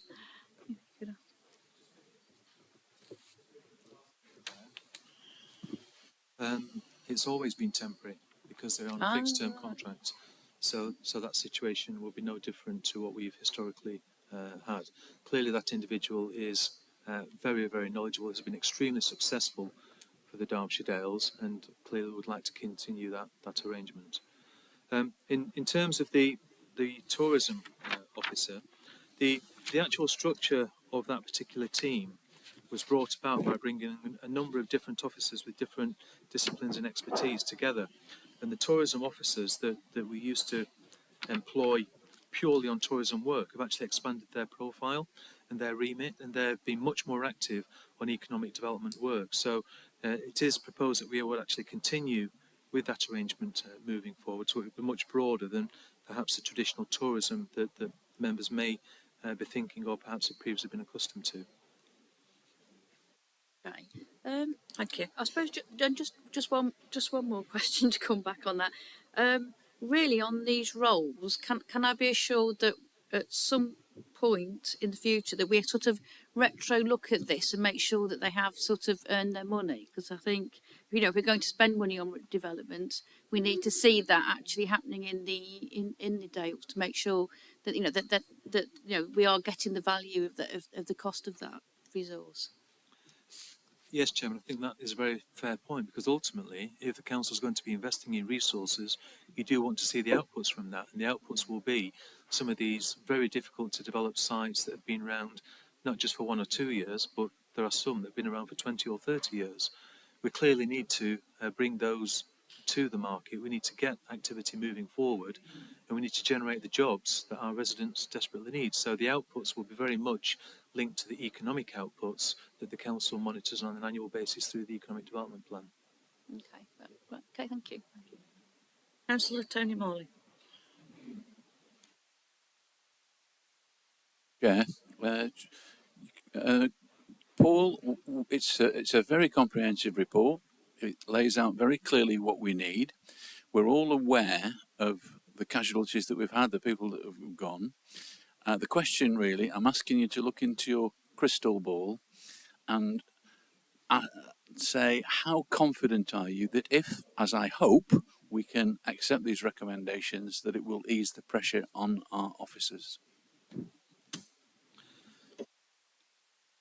In answering that question, Chair, I don't think there is a silver bullet solution to a lot of the challenges that we face, because clearly in setting the corporate plan, the council sets out the level of its ambitions. There are lots of projects which underlie that corporate plan which members wish to develop, and they are the priorities that we as an organisation move to deliver. Inevitably, as we move forward, the council clearly is very ambitious, officers are ambitious, and new projects and opportunities will come along. The dilemma that I have as Chief Executive and my Director and CLT team have is that when those new projects come along, nobody ever asks the question, what impact does this have on our resource levels, on our current priorities? Do we need to actually delay the implementation of something else? There is almost an implied assumption that we can keep putting lots and lots of new projects and initiatives into the box without it having any impact at all. Logic suggests that just doesn't happen. And that is why we're having the pressures that we are, because we're trying to deliver on so many different agendas, across so many different complex service areas, across many, many different partnerships. It's reaching an unsustainable level. And if we're not careful as a council, there will be casualties along the way. It will either be casualties in terms of us losing very experienced, knowledgeable staff, either through other employment opportunities or early retirements, and we've certainly lost experienced staff through early retirements recently, or the council will start to fail on the delivery of some of its ambition. So all I'm asking for is not to reduce the level of ambition, it's to be more realistic on what the deliverable situation is, and perhaps occasionally be a little more flexible in terms of the demands and the timescales that we're all trying to meet. I'm as ambitious as anybody else, but I also have to be realistic, and I am seriously concerned, alongside my director team, that if we're not more realistic and we don't listen, then the council will not be as successful as we all want it to be. Thank you. Councillor Flitter. Well, I had some concerns about this, I must admit, but I did raise these with Paul last night, and I find it a lot easier than reading a report that is very factual. I get a better understanding of the needs when I'm actually talking to the person that's written the report. I'm always sceptical because all the way through local government, you hear the term stress, pressure, loss of staff. It's not all COVID. People are getting sick and tired of hearing COVID now as a reason for this. We're always told on the political element about succession planning. Where is our succession planning on the council? Shouldn't we have spotted this a while ago and doing it gently so that we wouldn't be absorbing a lot of costs? And I understand I'm getting it from other areas as well in the lesson of the impact of the authority and staff time and who's going to do the work, and that's going to have a reflection on our ambitions as a council. It's all very out there. The terminology is coming from all sectors. But the one thing that worries me is the stress on our senior officers. And I'm assured that this is going to be easier within the departments to actually carry on the work that we want them to do. The one thing that I am still a bit worried about is how are we going to lessen and how are we going to absorb the costs that are going to hit us in third year? Because we've been told that we've got underspends that we can put for this. We've got reserves which we can dip into. We've got unfilled posts of which we can take money out of. But at the end of the line, that will soon run out in the 2 years. And we will have to put that full cost onto the taxpayer. We should be preparing for that now and not leave it for year 3 to hit us. Because we're told every single year by the government that we have to save hundreds of thousands of pounds. We can only do that for so long before somebody has to wake up and say, you've stripped back far too much, and it will make us inoperable. So let's look at feeding now monies into savings for year 3. Let's help in this situation, but I hope it doesn't turn out. I was never a fan of the last restructure because I think there's too much onus in too short a period of time and on certain people. I want to see that lesson. I want to see our staff again think that Derbyshire Dales are caring for their staff. So, having heard Paul tonight, again as last night, I think has assured me that we need to go along with this, and it will have my support. Thank you, Chair. Thank you for that. Councillor Purdy. Thank you, Chair. Well, I'm pleased to hear that, Councillor Flitter. Thank you. When Councillor Hobson and I became leaders, the first task we felt necessary to do was to drill down into the authority, visit each department, and with the blessing of the Chief Executive, allowed us to do that because we really needed to know. You know, we'd suddenly lost Councillor Rose instantly, basically.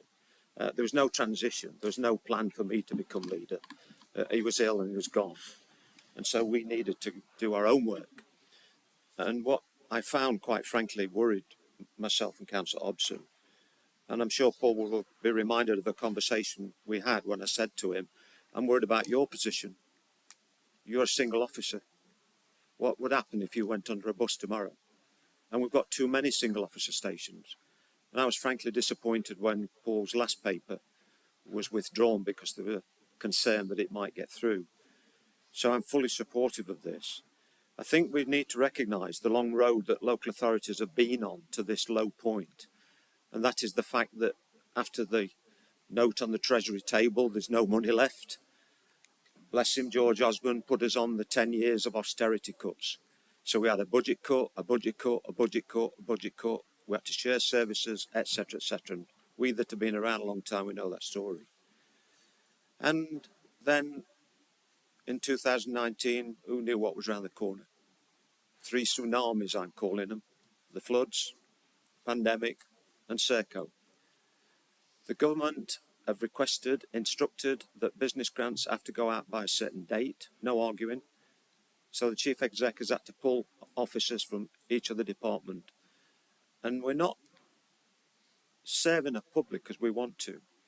We've got ambitions as a group, and yet there's not the money there to do what we want to do. And then, you know, talk with you guys and say, look, this is the plan we got. Just couldn't do it because we couldn't see the money there. And then the staff are totally pulled out. I don't totally accept what Councillor Flitter says, actually. If you go on the DCN conferences, you'll hear the same cry from all leaders in the country. Our LA staff are the unrecognised frontline service for the public. And it's right that the nursing staff and the doctors should get that recognition because they are frontline. And I don't want you to think I'm equating them with them.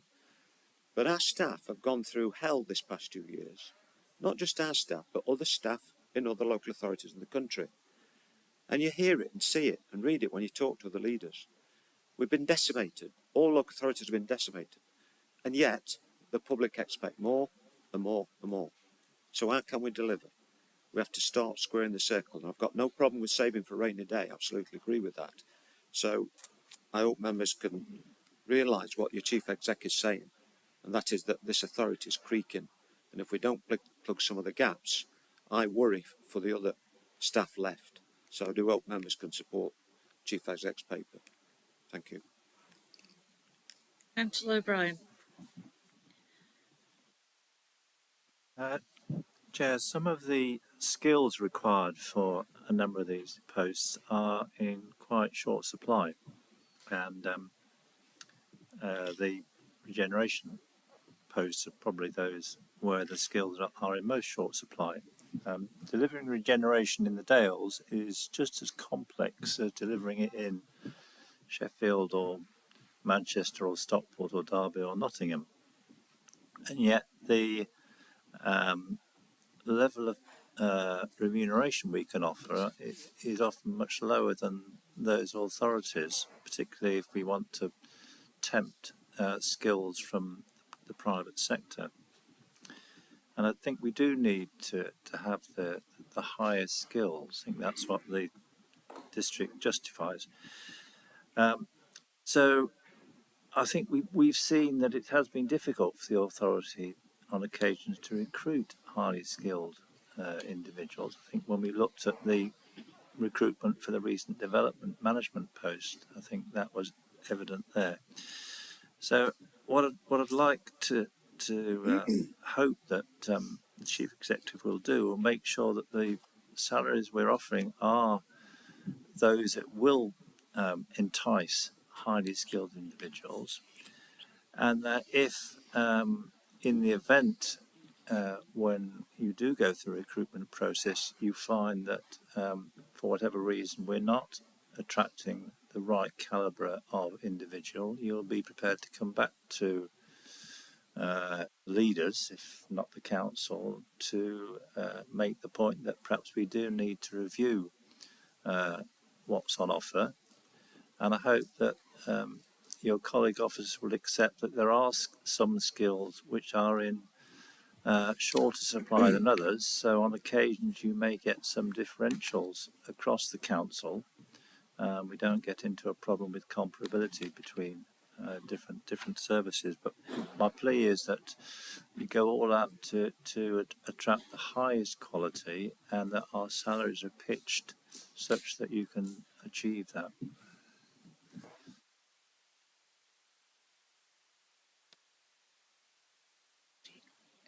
Is there a comment to come back on? I don't know if there's a question there, Chair, but I certainly agree with what Councillor Bryan has said.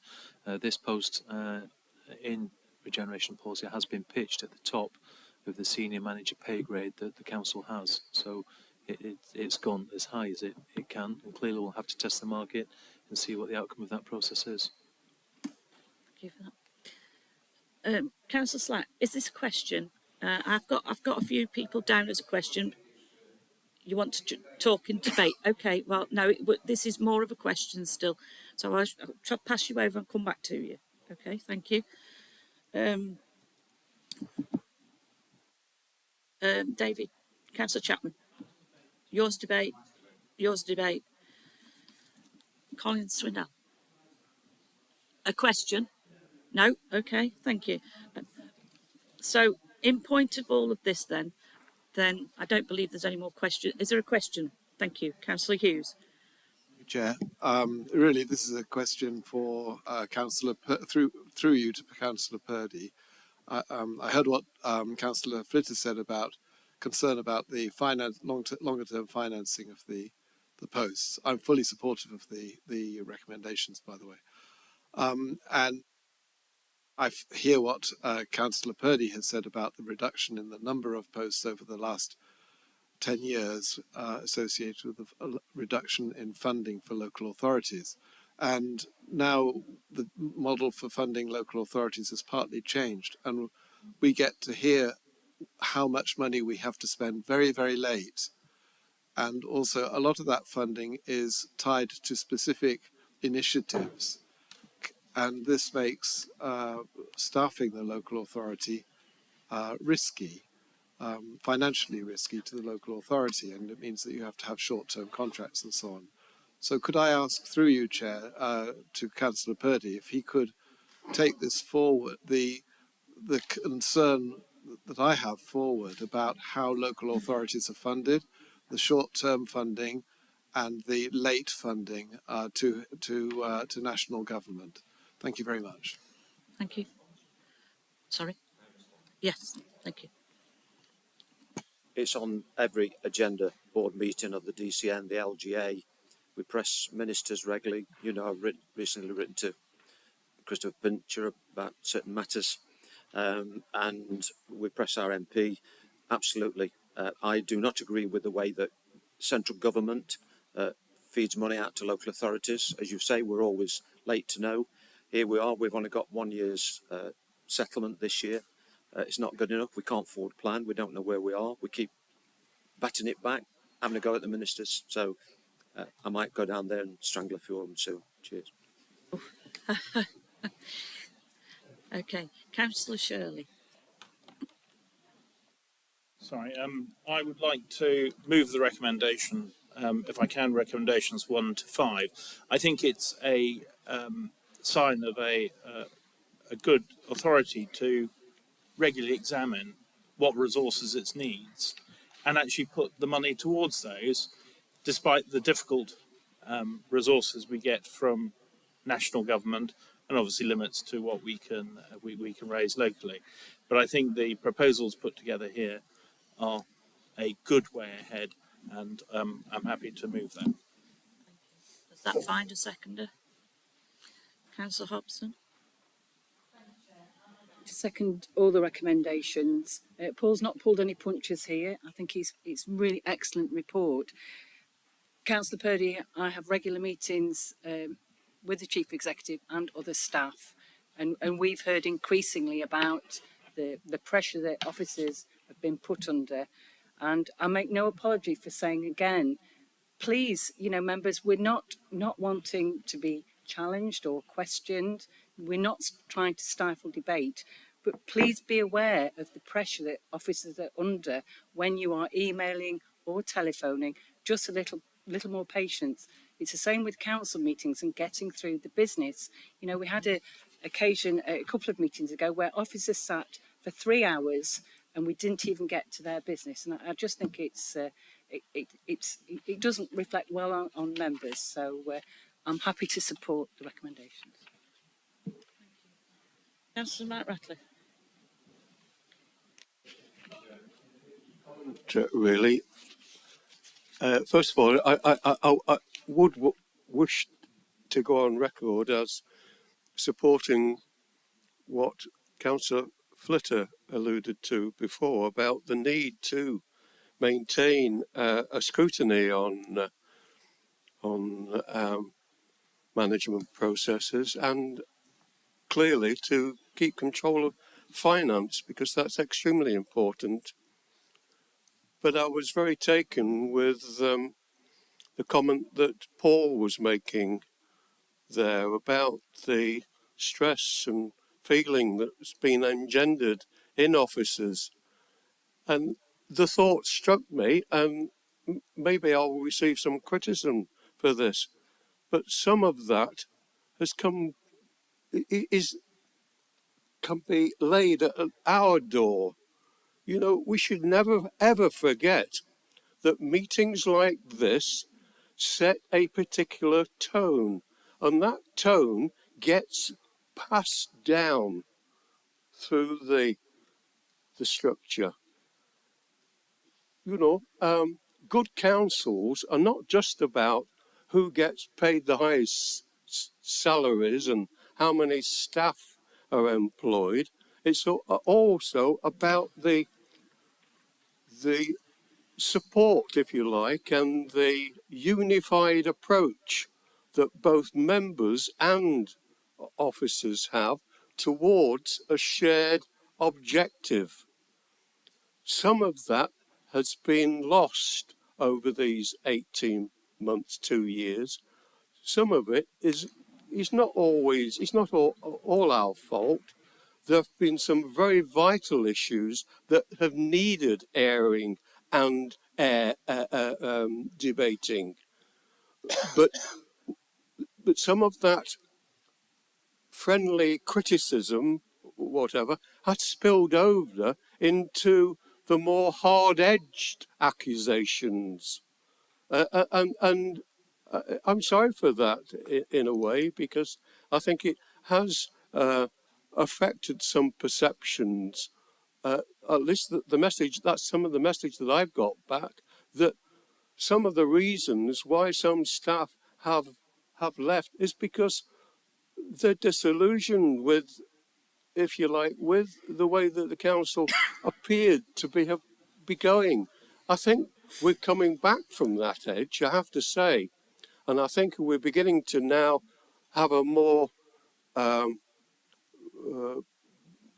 proactive, if the word, level of criticism that it is good for the council.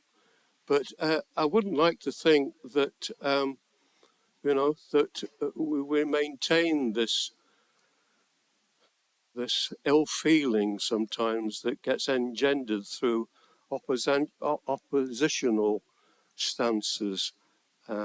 It's good to have challenge, but sometimes you can destroy yourselves by some of the lines, the roads that you go down. You know, that's my thoughts anyway. Thank you for that. Sorry. Yes. Councillor Ratcliffe, I share entirely your sentiment, and I don't want to get into too much detail. It was my ever intention, because you seem to be looking at me and as if it's my fault about this division between us. I will say this: I've been in this council since 2007. I've never ever before been accused of being a racist. I've never had my home attacked. I don't want to go into it anymore. And I'm sorry that there's a apparent division, but it's not us that's been nasty on this side. No good laughing, Councillor Flitter, it's a fact. Well, it's a fact. These things need coming out. I think what we ought to do is have a group leaders meeting and thrash it out. You know the Chief Executive called 2 meetings in the pandemic to discuss the concerns. So I'm happy to accept any responsibility for anything, but I'm not going to accept what's happened since this past 18 months with what I've gone through. I think it's gone wrong from the very beginning. I'd love to get it back on track. So I'll call a group leaders meeting and we'll have a tete-a-tete. Not a group leaders meeting, but we'll have a coffee and we'll have a talk. Because, as I say, when you get attacks at your own home and called a racist, then that's where things have gone wrong. Not me. Thank you. Thanks. Thank you. Councillor Slack. Kendrick, we'll get back to what we're talking about.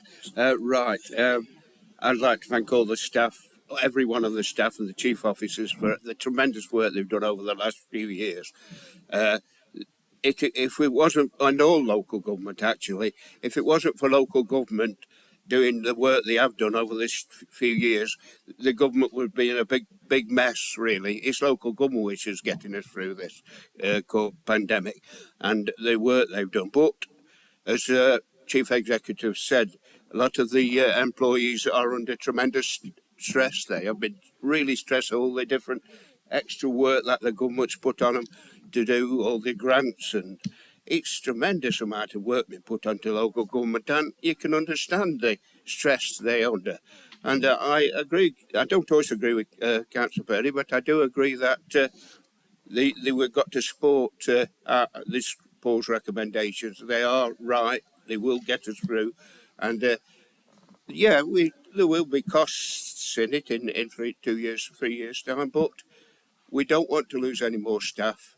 We want to strengthen our council now, the staff and everyone, and work together to get this council back on. Well, it is on track, really. It's done well to stop on track, but to go forward with a good staff and keep officers, the good officers we've got. So I'll totally support this, Chair. Thank you. Councillor Swindle. Thank you, Chair.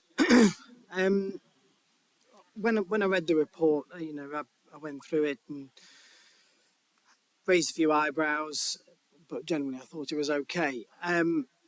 When Paul spoke, it put a very human perspective on it.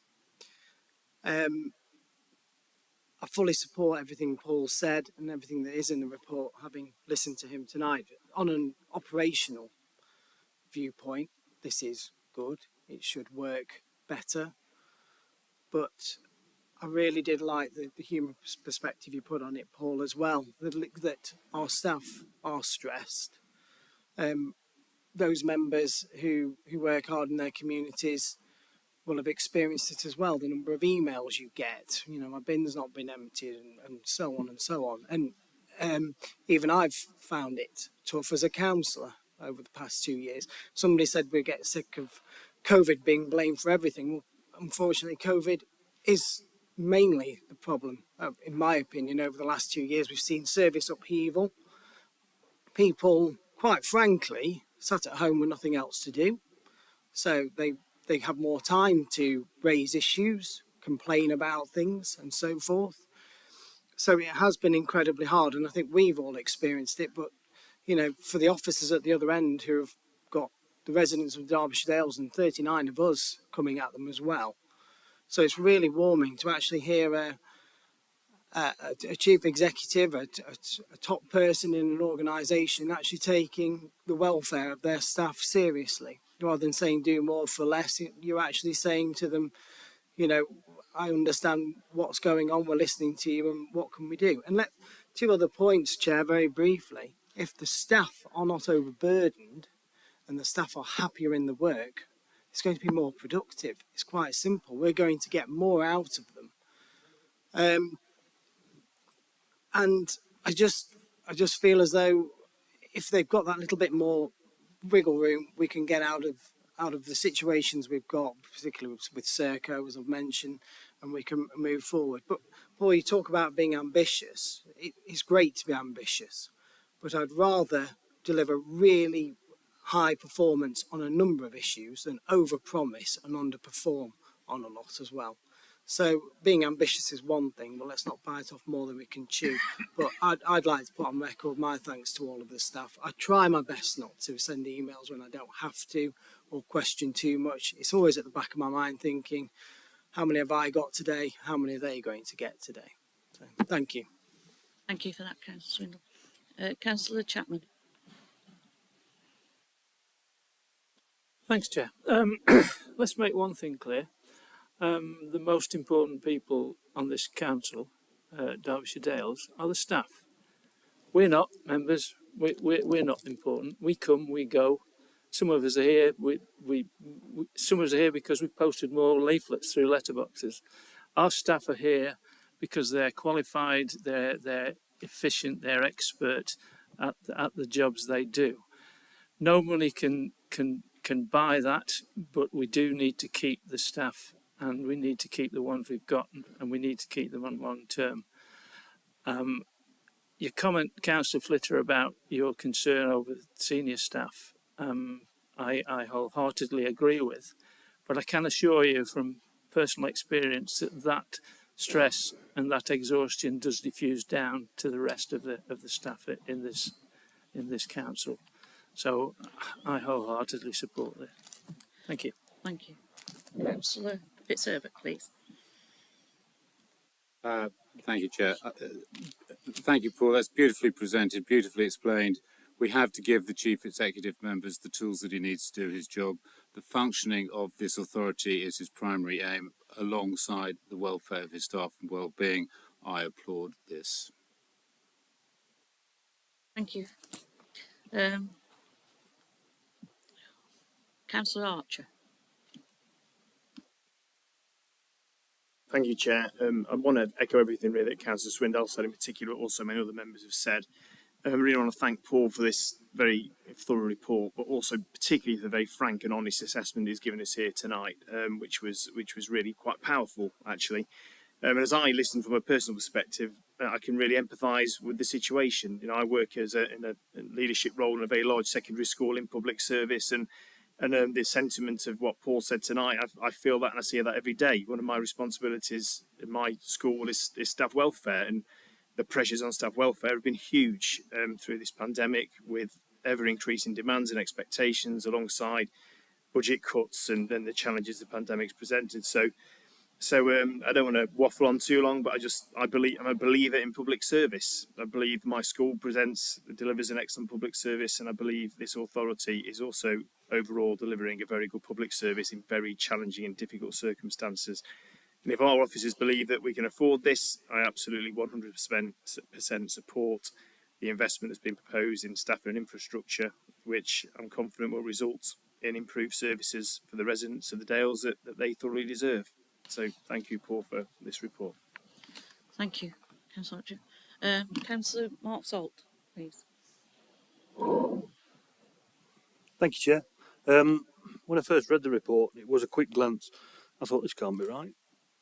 Why are we putting resources into these departments? Because I suppose the headlines are always in other departments. And the public perception is, no, we need more people, we need more resources in waste, in flood management, all that sort of thing.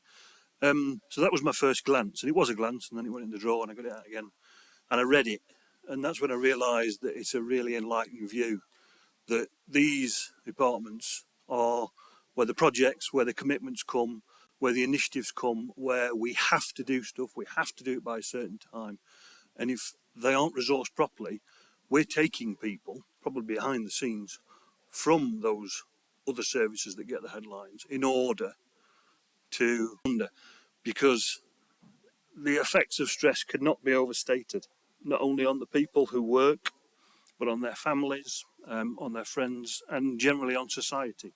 It's incredibly corrosive. People die from it on a daily basis, and we should do anything we can to reduce it. And I think what we've done here is an enlightened way of starting that process. I am, I'll be honest, surprised there wasn't more on the paper. I, like Councillor Purdy, was a little dismayed that it had to be withdrawn before, because I think it came at the right time. I don't think this is too late, but I think it needs to be a big yes this evening so we can get on and support the officers and make life just that little bit more bearable. There's only so much goodwill you can rely on. Nobody takes a job thinking I'm not going to like it. They usually take a job thinking I'm going to enjoy this job.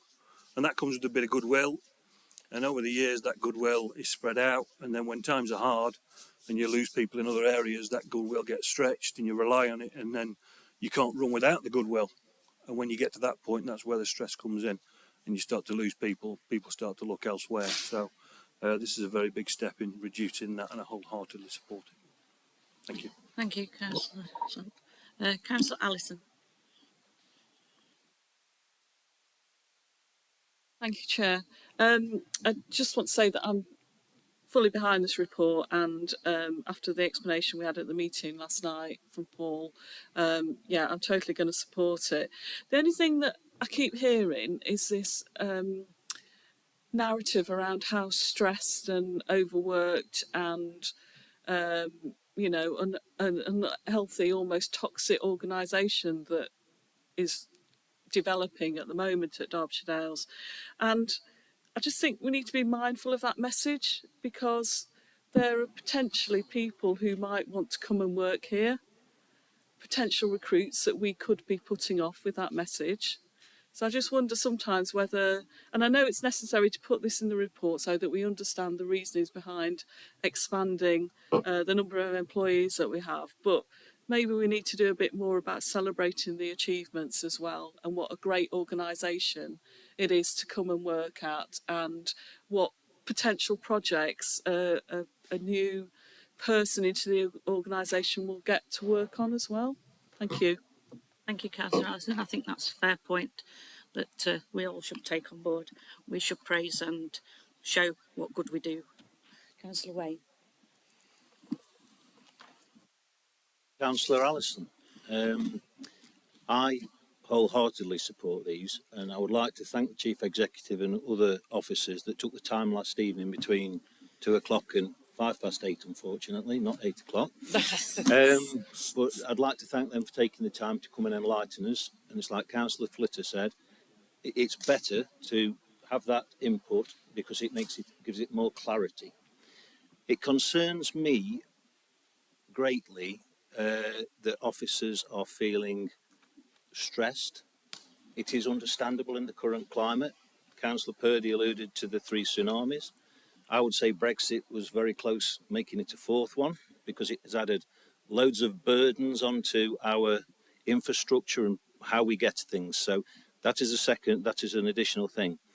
It upsets me sometimes when we are criticised, or the inferences that we are criticised for asking questions.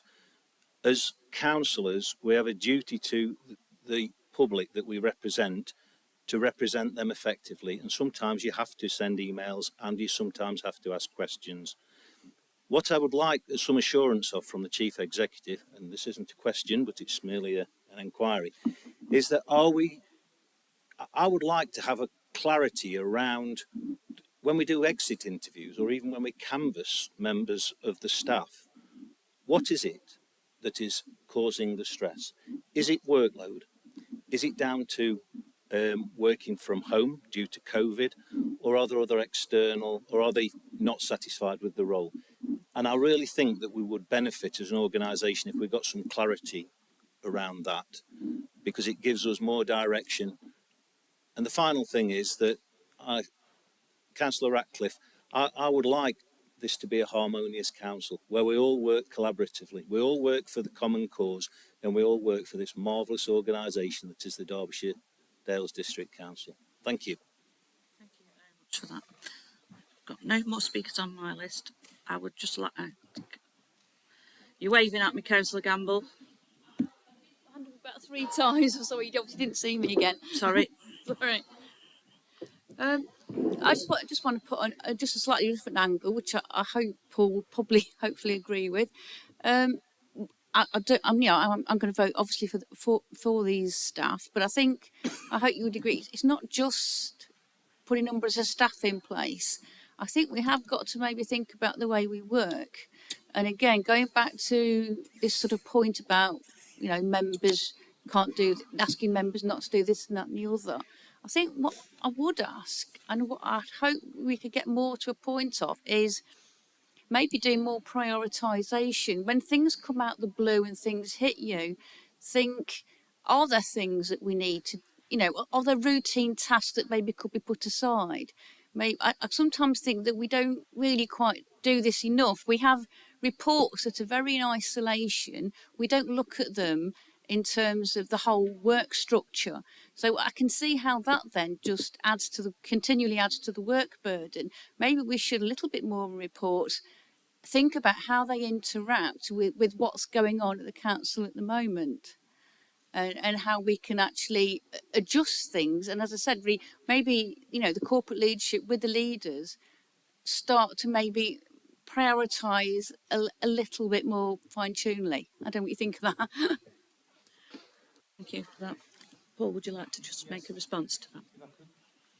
If I could respond to that, Chair, I think that's exactly the point that I tried to make earlier, in that, no officer implies, that we don't want members to contact us. We're here to serve you. We are your paid officials to do the work of the council.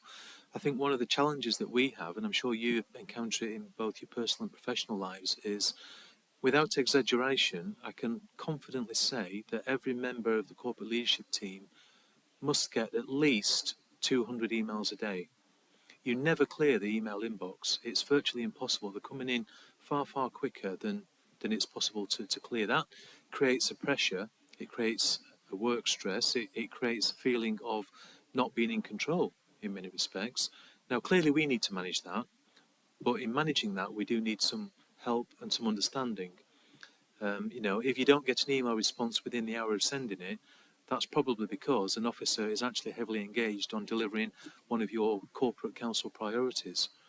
It's the little things that sometimes help. And just coming back to the point that Councillor Wayne made regarding having a greater understanding of the comments that staff have been saying when they're on the exit interview or they're putting their resignations in. If I can give you a couple of examples from recent discussions that we've had, it's workload pressure, both internally imposed and externally, the demands that are placed on the individual. It's relationships, it's a feeling of not feeling valued, not feeling appreciated. That has come out on a number of cases. And I think the whole COVID experience, in fairness, has caused a lot of people to reflect on actually what they want from life. Have they got the home work-life balance? That has been a factor as well. So there are so many different reasons, and we can't perhaps address all of them. But the key ones that we can address, it does come back to Councillor Gamble's point, prioritisation, being clear that, when all of these new projects are thrown into the basket for delivery, let's just be realistic in terms of what we can do and when we can do it. And sometimes we might need to take some projects out of the basket and just say, actually, that's no longer a priority anymore. That can wait for 2-3 months, whatever it might be. But we never seem to do that. And we need to do it, because otherwise we will fail. I think out of all of this report has come that we need to all reflect back and learn from what this is all about. Times are changing. It has been moved and seconded, so I would like to go to the vote. All in favour of this, please show. Against? Abstentions? That's unanimous. Thank you very much. Item 13, appointment of external auditors. Karen, thank you.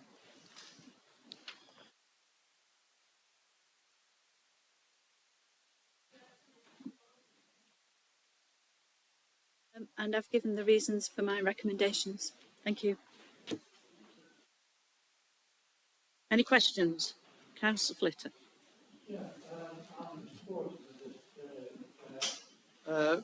because I reflect on if we don't opt in, then what it means setting up an audit group and all the work that will entail to cover this. So I think that the cost of this is minimal, but I would just like to ask about shared costs and appointments, and who is actually going to be there to represent the views of Derbyshire Dales.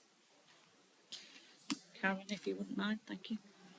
Derbyshire Dales won't have a representative on the panel, but we will be consulted on the specification that will be used as part of the procurement process.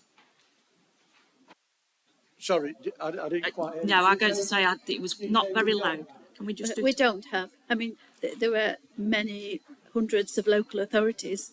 It's not viable to have every single local authority represented on the panel that will choose the auditors, but we will be consulted on the specification that will be used.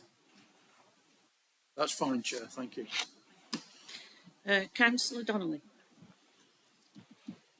Question? Yeah, Chair, thank you. I think we've talked for a little while now about staff and that. Well, obviously we've got to have a good council and also good officers in position, so I'm quite happy to second the motion. It hasn't been proposed unless I turn back to Councillor Flitter to say, would you like to propose it? Then I will take you as a seconder. Is there anybody else who wishes to make any more comments upon? And I will go to the vote. All in favour?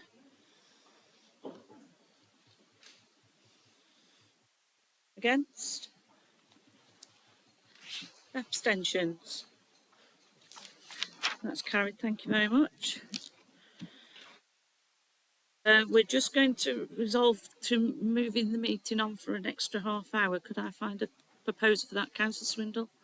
Seconder, Councillor Donnelly. All those in favour? Yeah, thank you, Councillor. All those in favour? It's agreed, carried on. Thank you. Item 15, Capital Programme Monitoring for 21-22 and Capital Programme for 22-23 and 24-25. Gosh, we're getting old now. Karen. Thank you, Chair. Members might notice that the layout of this report is slightly different to earlier capital programme reports.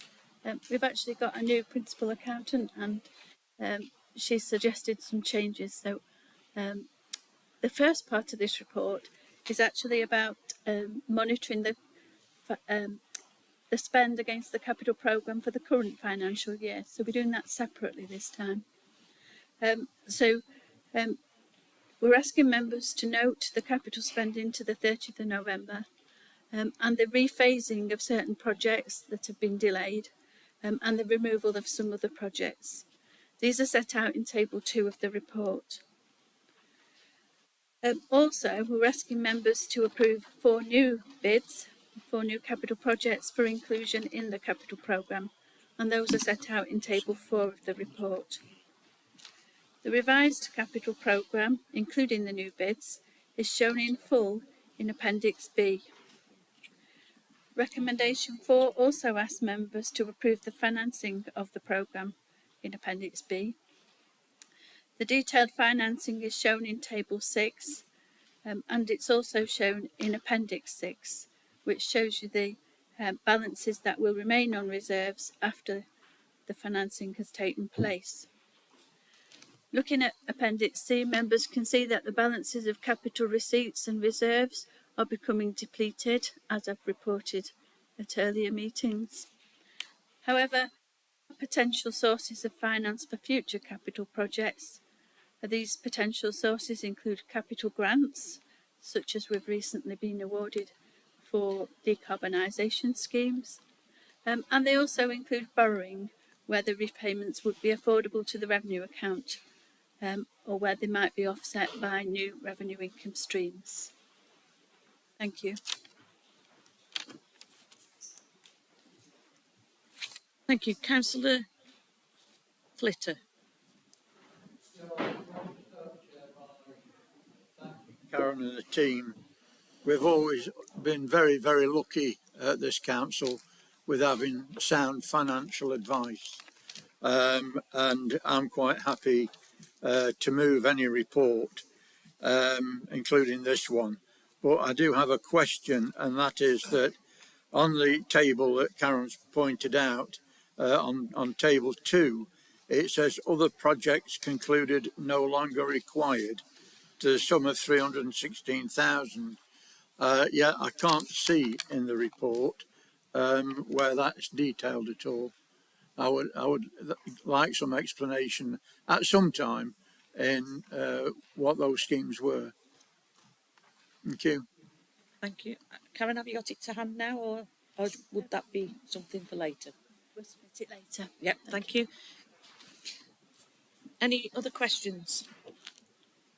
Then it has been moved. Could I find a seconder? Councillor Atkins, thank you. Do you wish to speak? Make any comments? Anybody else wishing to do any more comments upon? Councillor O'Brien, thank you. Thank you, Chair. I do want to have a gentle grumble. Sorry, what's that? Can we just turn the volume up a little bit more, please? Sorry. A quiet, gentle grumble. You're having a grumble? Okay, turn it down again then, please. There are two items in this report. They total £1.116 million, and they are housing projects. And these were referred to in the earlier report on the council housing programme. And I would have liked to have had a discussion about those during the consideration of that item, but it was ruled that there was not to be any discussion. So I do now find we're being asked to two big projects, which in my view, for reasons which I don't want to spend too much time going into here, but two big projects, as I said, totaling £1.116 million. Well, we've not had the opportunity to have any discussion.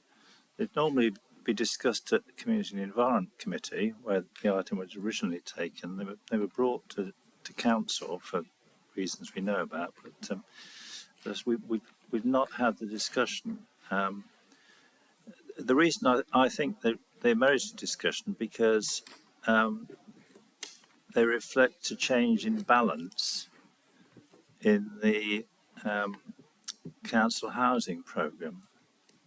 And where we're having a progressive change in balance, I do think it's important that we have the opportunity to talk about it. So what I would echo the comment made earlier in the meeting by Councillor Ratcliffe, that we do have our workshops on housing, and we have those before we are asked to make any further decisions on funding for our housing development programme. I hope that was gentle enough, Chair. Can you elaborate on the the amount of money that is there on the housing, either Rob or Karen? Thank you. Thank you, Chair. I'm not quite sure which schemes you're referring to that add up to the 1.16, but from memory, I'm assuming it's to do with the purchase of Section 106 homes. That has been a feature of the council housing programme from the beginning, since it was very first discussed. If we are to spend the 106 contributions that we receive as a council and not hand them back to developers, we need a hybrid approach to the development of council housing. If somebody's already built a house and had to make it available as affordable housing through Section 106 scheme, that's a very quick win in terms of building our programme. If we rely purely on new build, then we won't deliver very much at all for 3 or 4 years, because it takes that long to progress. And in the middle, you've got purchasing empty homes and other sort of windfalls that come to us as well. So I know we've discussed this many times, Councillor O'Brien, and I'm hoping to convince you of my approach that we've adopted. But in terms of the programme, that really is, you know, my view as your officer to progress a hybrid approach. But from day one, we have progressed a Section 106 based scheme rather than a new build scheme. Our new builds will come through, but in due time.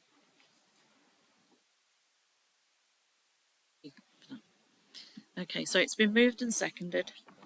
Sorry, oh, Councillor Burford, yes, sorry, I've got you. Report, otherwise excellent report. But the first one is about the station house in Matlock, which I know very, very well. People have commented to me about the state of it, because it's obviously due for refurbishment. It's deteriorated, degraded over several years now, and it's proposed as a council house, or to be converted to a council house at a cost of £104,000. Now, I've been thinking long and hard about this, and we've had ward members have had a meeting with Rob Coggins about it, and I really do think that it's. I think we need to probably have another meeting, because I think it should be sold on the open market for refurbishment by a private buyer. I don't think we'd have any concerns about the standard of refurbishment, because obviously it would be, as a listed historic building, it would be strictly controlled by our planners and conservation officer. And we could save £250,000, whatever, if we did that rather than convert it to a council house. And it's not that suited to that sort of use anyway, because whoever lives there would be isolated from any neighbours. The only neighbours, funny enough, are travellers on the car park, which are not exactly the best neighbours, I suspect. So I think we should think about that again. Personally, I'd like to have or call for a meeting with Rob Coggins to discuss it. Now, the other thing is something which came up, and Paul mentioned projects coming forward all the time and not being necessarily thought out or putting extra pressure on the staff. One of these is the Matlock Hall East Park footbridge refurbishment. That's only needing refurbishment because somebody had an accident on it or put their foot through part of the decking. The temporary repair is going to be carried out, supposedly by the end of January, but I don't think that's going to happen. So I've had a lot of complaints from residents who've been inconvenienced by the lack of that footbridge. And I think we have to bear in mind that River Derwent is a dangerous river if a bridge collapsed or there's a serious issue. Because there's also an issue with the iron bridge further down the valley opposite the vets, the one that connects with the vicarage and the St Giles Church eventually. And that's got damage and that's been temporarily repaired. So whether that needs a more expensive refurbishment, I don't know. But certainly in terms of the footbridge, the temporary repair hasn't been carried out yet. And then this £45,000 is for a permanent repair, supposedly. So I think we do have to be very careful because it's only 2 years, just over 2 years, since we had the bad floods in Matlock, and when it was closed at that time, and it was supposedly investigated then by an engineer who was procured, and repairs were carried out at that stage. So I don't know how often these bridges are supposed to be investigated and assessed and surveyed, but I think we need to be aware of this issue. I've discussed it with the estates manager on 2 or 3 occasions, so he's fully aware of my views on this, but certainly it's inconveniencing residents, especially disabled ones who like to go through the park to the shops rather than going all the way around by Matlock Bridge. So I think that needs to be looked at. Okay, thank you.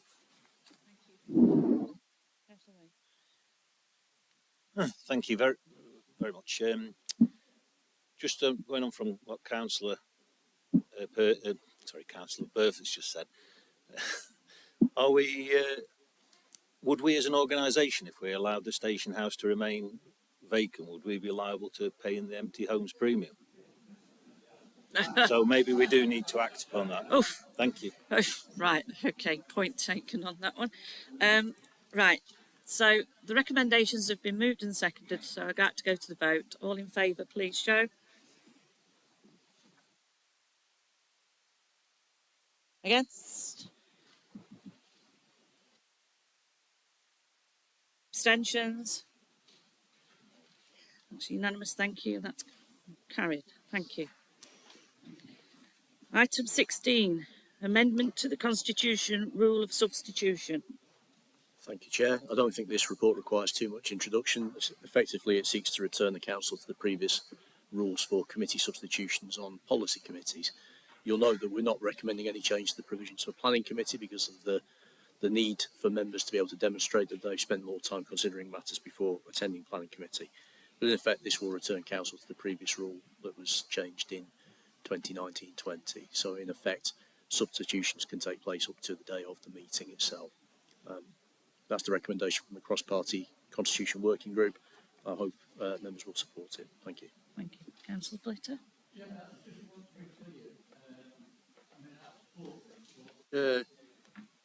It says after notifying the Director of Corporate and Customer Services. Usually it's anybody in the corporate or committee team that we actually notify. So there is a change here, or have I read it wrong? Through you, Chair, it's just the constitutional wording that was in place previously. In practice, you would notify the committee team as you always have done. But for the purposes of the Constitution, I'm the authorised officer to receive that notification. But in reality, that's the officers in my department can act on my behalf to receive that. So in practice, it's the committee team. Okay, as long as we don't get caught out again. No danger of that. Councillor Ratcliffe. Chair, as someone who strongly advocated for the return of this, I'll move it. Thank you. And Councillor Slack, you'd like to second it? Thank you. Councillor Mrs. Burford, thank you. In 1.3, well, does that 50% still stand? No, are we still saying you get 50% of your group seat entitlement? Does that still stand? Yeah, at present, there wasn't a request to change that. It was literally to bring back the rule about notifying. If you want Constitution Working Group to revisit that with a view to the annual meeting, I'm sure that the members will be happy to look at that again. But in terms of the recommendation that was made at the last Constitution Working Group, it was simply to change the date of notifying back to the original provision. So can I ask whether it was discussed about 50% of an odd number? No, it wasn't discussed, which is why I've not recommended it. Right, okay. I'm recommending what's been recommended by the Constitution Working Group. It can be revisited if members want it to be. That's the point. Okay, thank you. Councillor Morley. Thank you, Chair. And as luckily as chairman of that group, I think it's a great idea. Thank you. Okay, it's been moved and seconded. Anybody wishing to make any more comments? Then I'd like to go to the vote. All in favour? Against? Abstentions? All in favour, thank you very much. It's moved. And item 18, appointment of chairs for the Northern, Central and Southern Community Area Forums. Oh, sorry, beg me pardon, I've jumped, I've put a cross on the wrong one. Chair, actually, it would be quite helpful if you did that now, given the time. I don't know how much time members want to debate the item 17, but if you could consider that first, that would be helpful, given that the meetings are coming up. Revenue budget. Okay, so you want to do the appointment, sorry. Okay, well, you want to get that in place before the other. Otherwise, you won't have chairs for the community forum. So. Well, there is that, I suppose. Okay, let's get on then. So this members, this item is just on the agenda to receive nominations for the roles of chairs of the Northern, Central and Southern Community Area Forums. Members, you'll be aware that those meetings are happening at some point in the next 4 weeks, so there won't be another meeting of the council to make this decision. So, Chair, you should invite nominations for those roles, and the council should vote to determine who should be elected as chairs. okay, Councillor Purdy.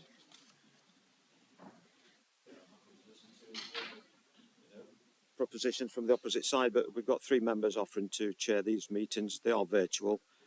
Councillor Richard Fitzherbert, the 10th. I think I'm right in saying Councillor Froggatt, the 15th, and Councillor yourself, Sue Ball, on the 22nd. It's for chairs of the area community forums. It's going to be a hot one, folks. Are there any other nominations? Nominations to actually chair these meetings? Sorry. Go on to here.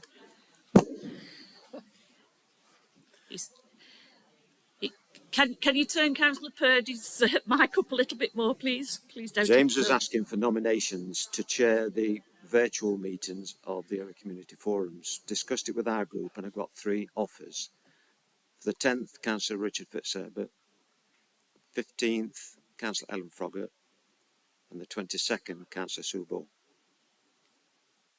So my question again then, is there any other members wishing to put their names forward to chair these community forums? Bearing in mind they will be on Zoom. Can't see anybody. Well done. Thank you. So, So, okay. So you've had the names of the chairs that will be selected. So can I have a vote on that, please? All in favour of those nominated? Against? And abstentions? Okay, thank you. That's moved on. Right, I will go back. Sorry, I haven't put a cross against that one.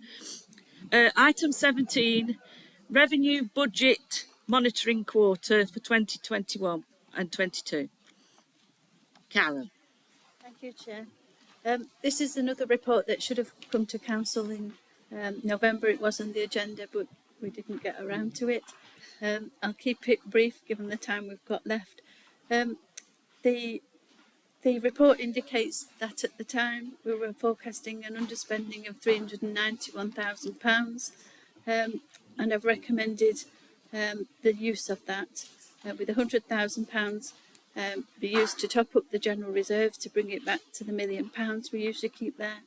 The next £200,000 to be put into the custom renovation reserve to fund the transformation team extension that members heard about in the earlier paper, and any further underspend to be recommended as part of the outturn report that I'll be bringing to members in the summer.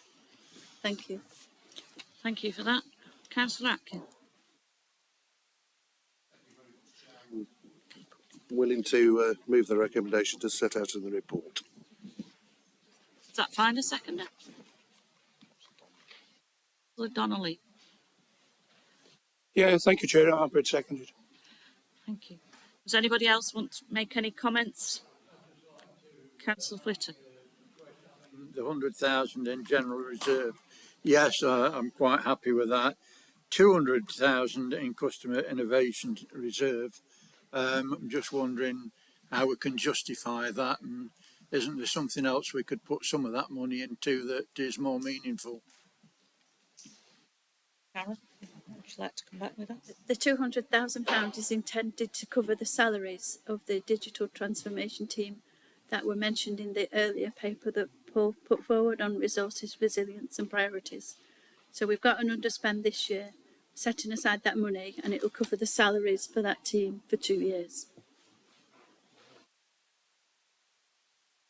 Yep, okay. Anybody else? It's been proposed and seconded. I'd like to go to the vote. All in favour, please show.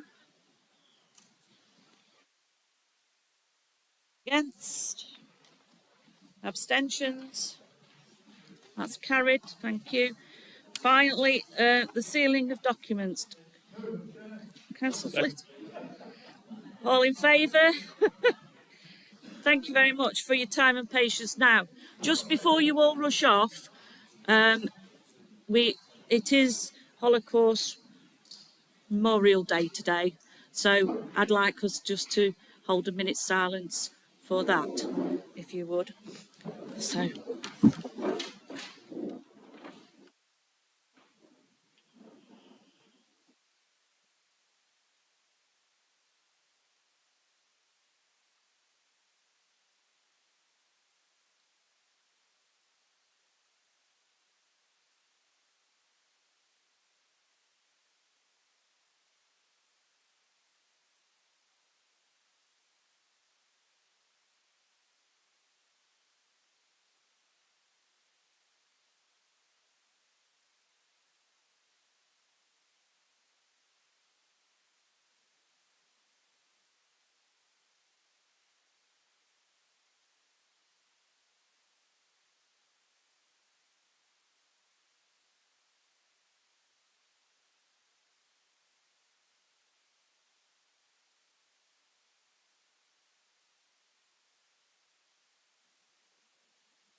very much, everybody.